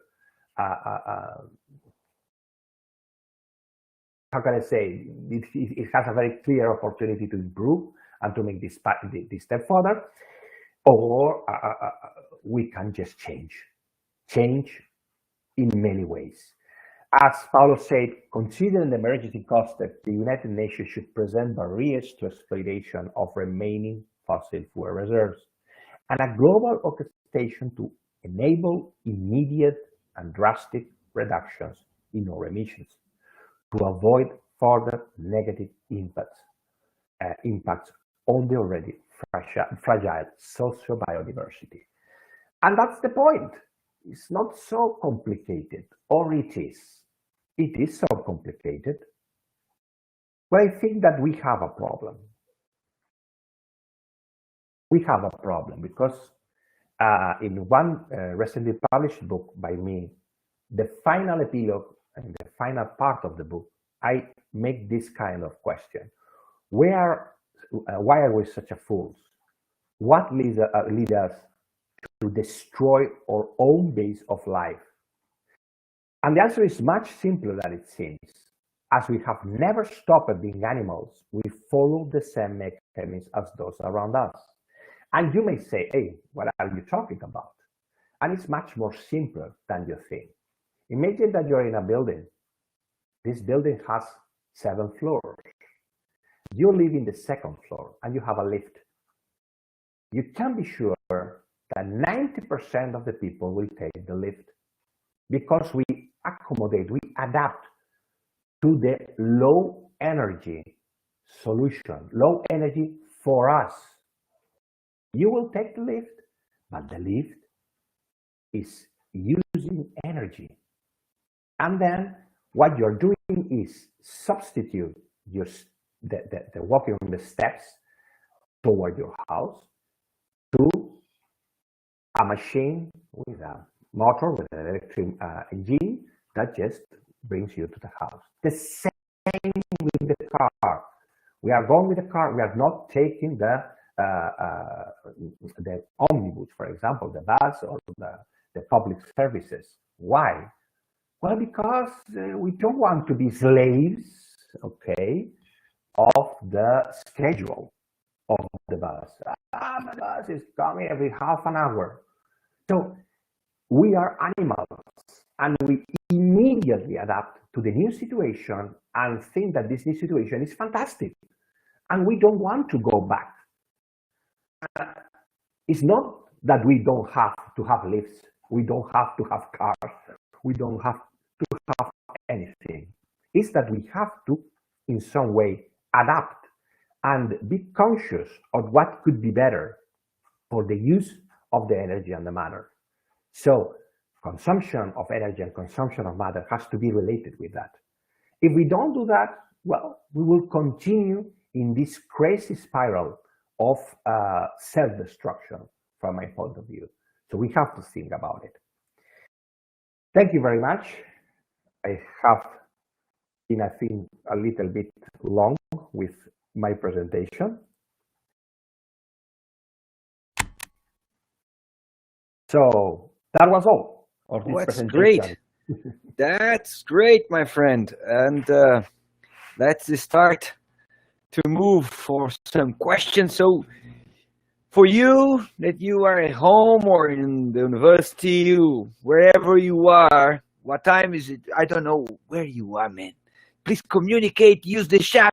Let's warm these discussions with Professor Sergio Rossi. Jonis, the word is yours.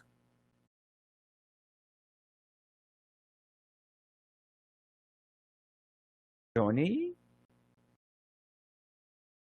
Can you follow us? Sergio? Yes, I'm here. Yes, okay. I'm here. Okay, I'm just checking everything. Man, the technician life is hard, you see. I know. First of all, we need thanks, and really thanks very much to Adriana and Maya, the translators that are helping us to make this moment more accessible to everybody here, at least here in Brazil or in the Portuguese countries. So Adriana and Maya, thank you very much. And I'm so sorry about all these technicians' problems. My computer was working until yesterday night, and well, today I don't know why he stopped it. So we are trying to solve everything with the things running. So it's much more difficult than I was expecting. So thank you again. And we must say that we are running to provide everything better this afternoon. Just reinforce, this afternoon we will start at 1 o'clock Brazilian time. So check the program to see the time that we're gonna start with Sergio again, Professor Stairs and Professor Ster and Professor Rui from Algarve University. So, Jonas, have we some questions from the YouTube?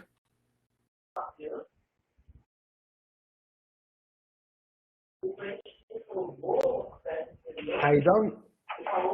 John, are you hearing John? I don't know if he's hearing you. No, I can't listen, Jones. No.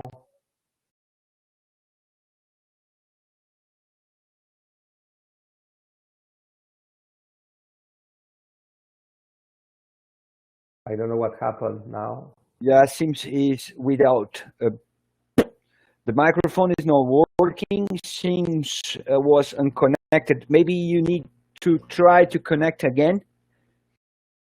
And let's check. So I will check in the YouTube if we have questions, Sergio, but I do have some comments and questions for you. Let's see. Yes, we do have a question there. My audio here. Yeah, now we can listen you, Jones. Oh, good. Sergio Rossi, thank you for lecture. It was amazing. It's incredible. I believe that everybody needs a thank you lecture one time in life.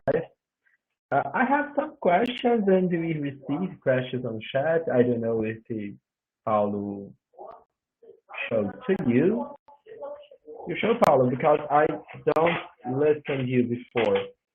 Yes, yeah. Well, we have one question from Ryan Alves saying, lead is one of the heaviest materials. Can it be replaced? I think ferrous, samarium, bismuth, and then it used the Fosby as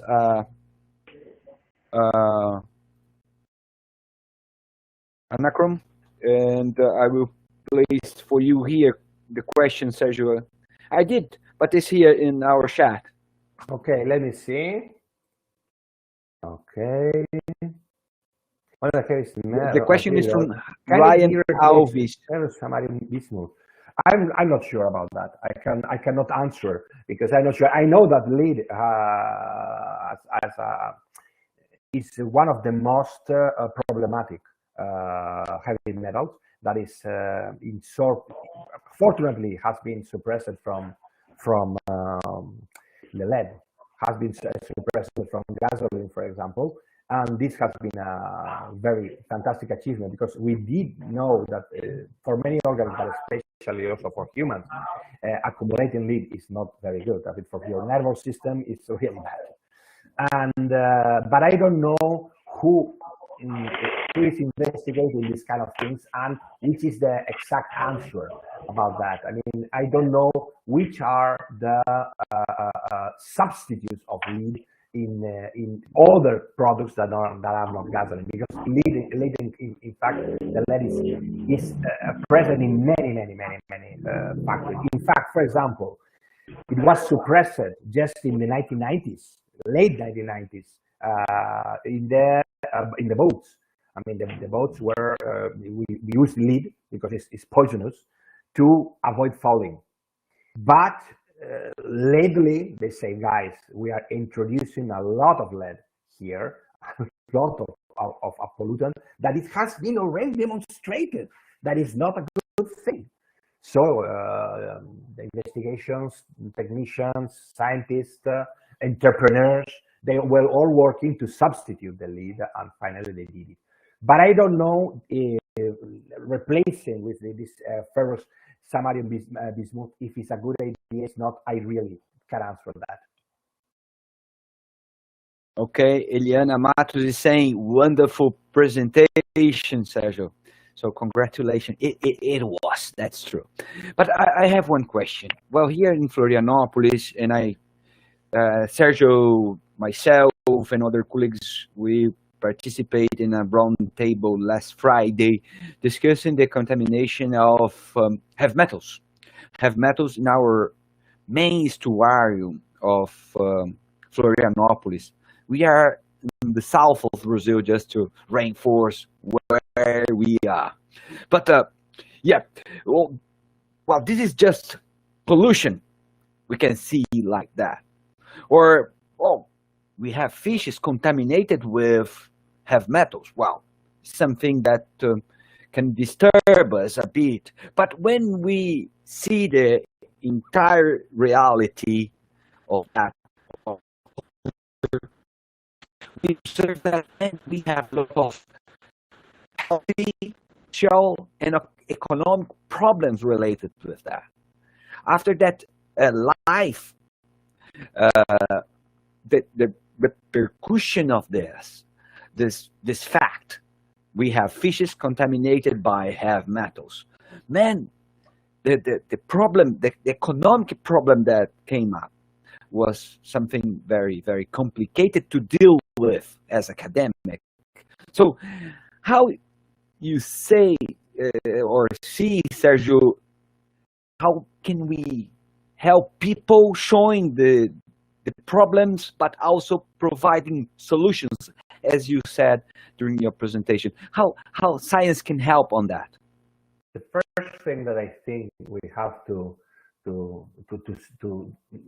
make is, in some way, scientists have to take action.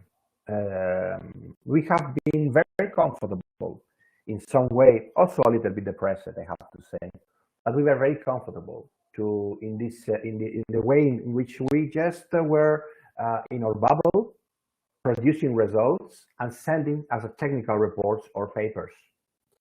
So the people knows or doesn't knows. I mean, some of this information that we were gathering or that we were producing was not arriving to the people. So the impact of heavy metals, for example, is a very long story. I mean, it's a very long story. So what we have to do is just explain why is that a problem, and which are the examples and which are the proofs that make this possible. So as scientists, we have to make this clear. We have to act in some way, which is uncomfortable for us, because our way of thinking is no. I just produce the results, I put my report, and I have to be neutral.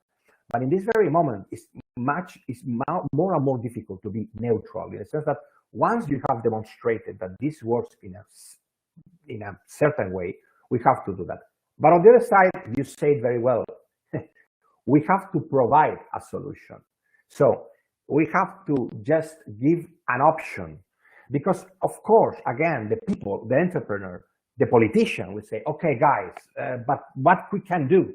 They say, okay, environment is expensive. Environment needs an effort and needs a sustained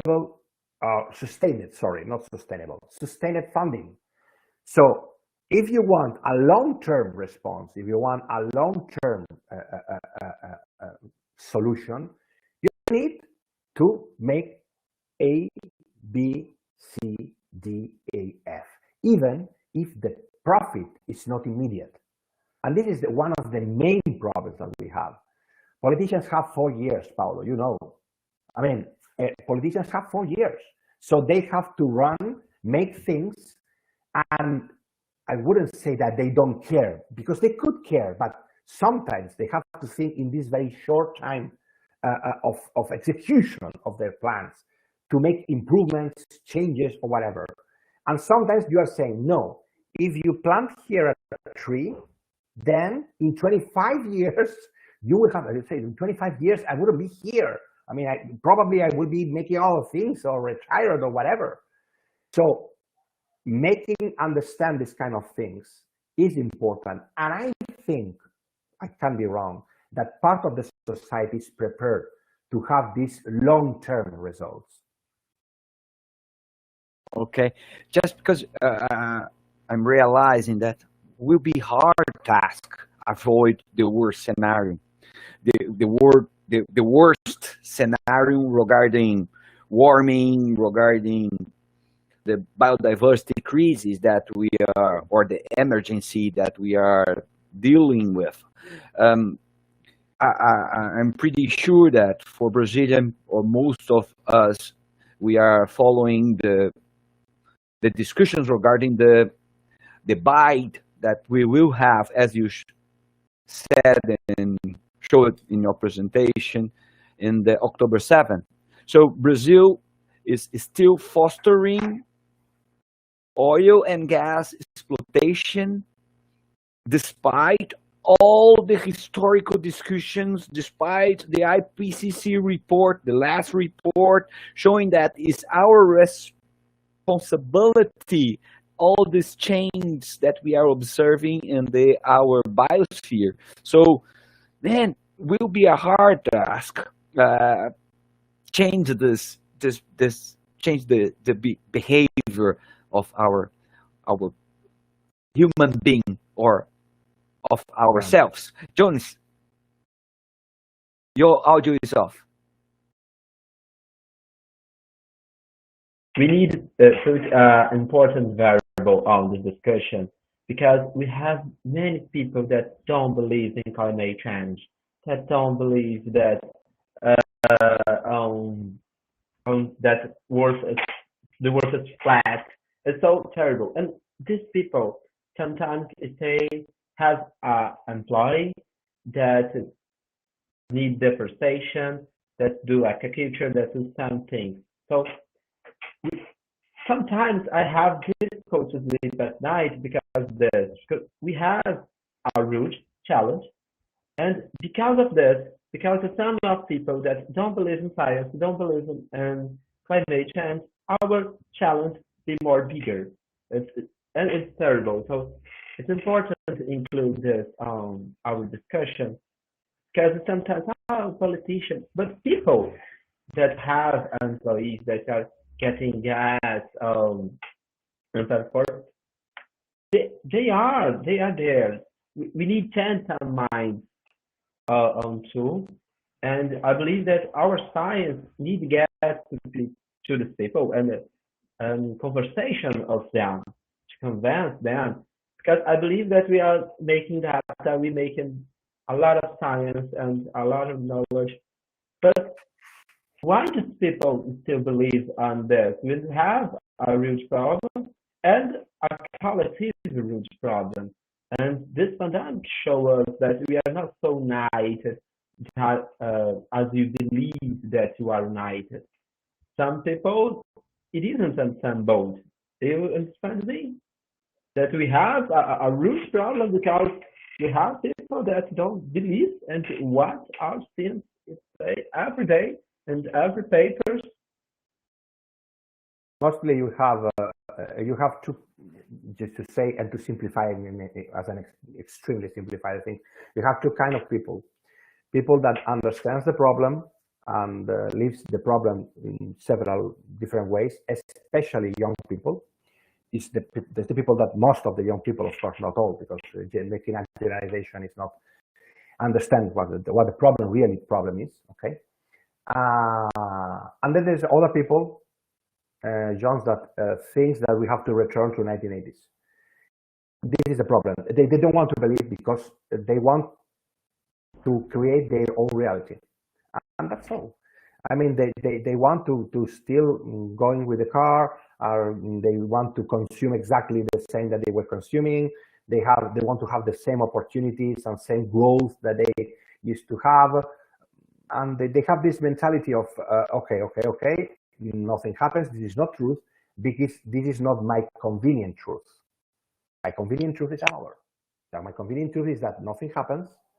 All this is fake. All this is a complot, is a consortium, is a conspiration to just go to a way in which I don't want to go. And most of the people is elder people. Elder people, I include people like me in the sense that people from 50 to just 80, 90 years old. And most of these people is, or they don't care, which is even worse, or they don't want to believe in that point. Not all the people, please. I mean, and many people, of course, me, for example, it's not in this kind of, but you have, and these people, and this is the problem, this is why, from my point of view, young people is so frustrated. All these people has the power. And then you say, okay, you are just making all these things and continue to run our planet as we do. But guys, I have a future. You remember my future? It's not that I am, a selfish. That's just my future is in this moment is a danger. And you say, well, okay, but I will continue because the party is still running. So I don't see what will happen. This is my opinion of the two blocks that can be as diverse as you want, but I think it's something like that. Yeah, it's a great discussion. But sustainability is that we need discussion all variables that include in this. You have a question? We have a comment here from Gabi M. Is it possible that those who own the great exploratory business could change their way of thinking, or to be hopeful about it is naive? Since capitalism is all about developmentalism as a priority.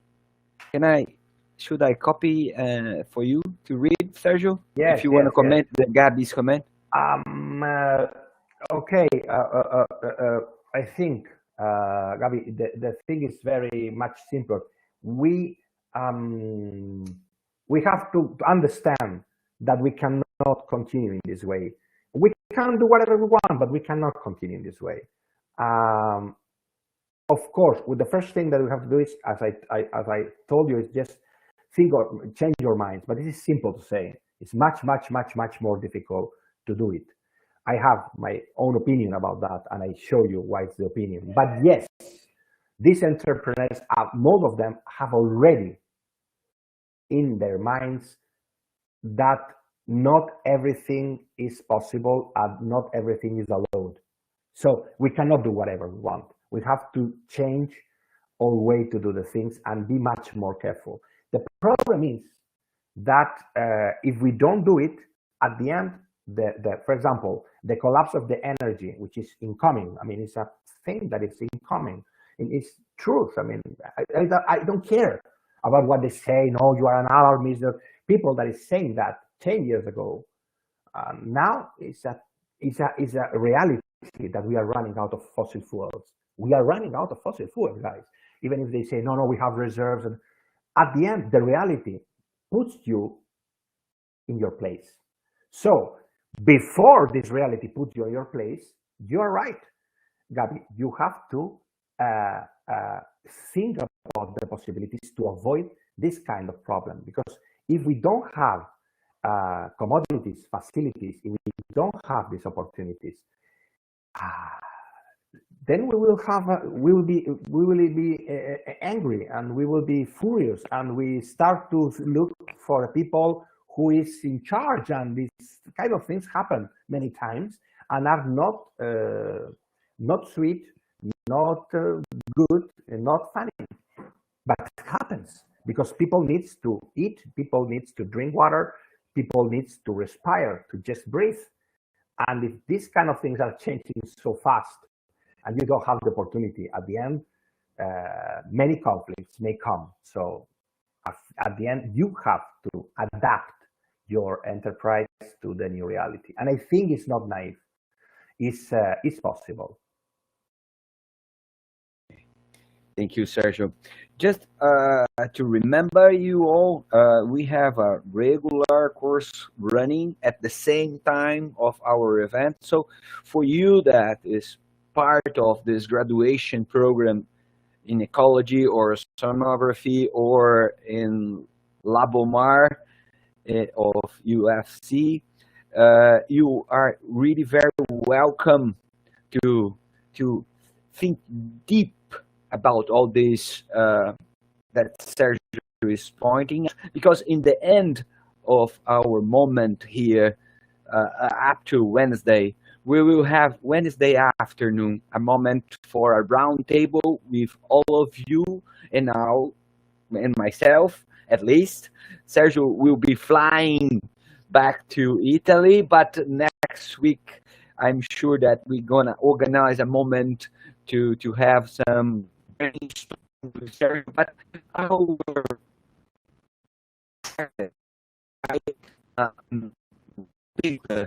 using what we have, what is the function or functions of marine forests, what the importance of all these underwater systems, and what we are losing when we lose marine forests, because we're going to show you that we are losing a lot, and what we should do to avoid the losses we have, and what we should do to rebuild or restore the environments that once we had.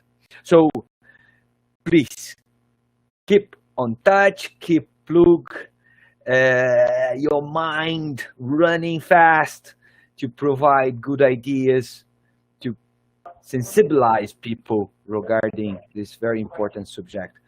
Okay, I think we are running to the end. Sergio, Jonis.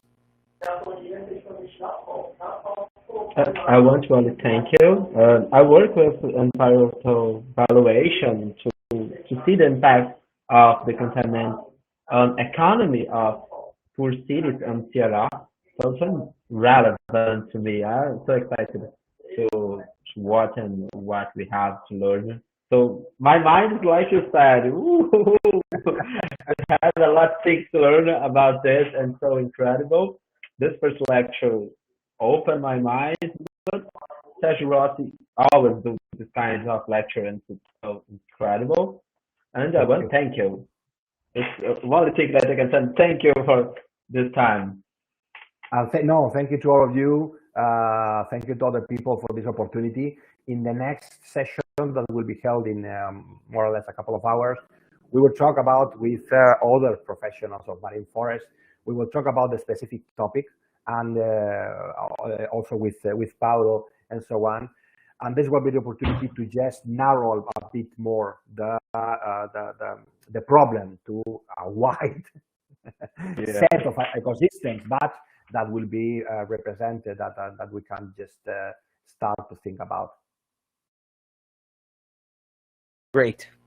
So if we have no more questions, let's check with the guys that are on the room of translation, if they have questions there. Have we some questions here? Gabriele, temos questões aqui, Gabriele, Jean? Não? If you have questions, please write on the bate-papo or chat. If we have no questions, let me check. Aqui in the YouTube, also we don't have questions anymore. So let me plug my audio again here just to listen, Adriana. Agora eu vou falar em português, Adriana. Temos questões aqui. Adriana, Maia.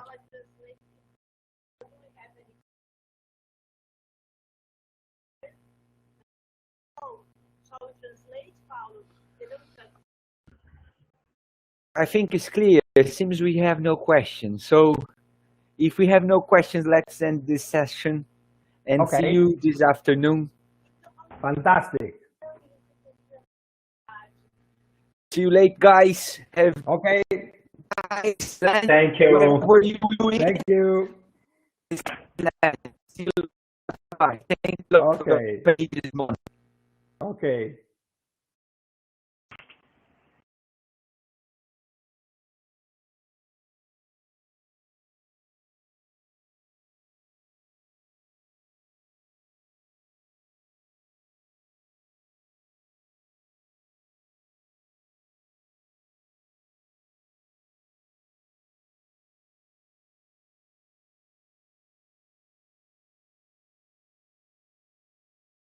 Pronto.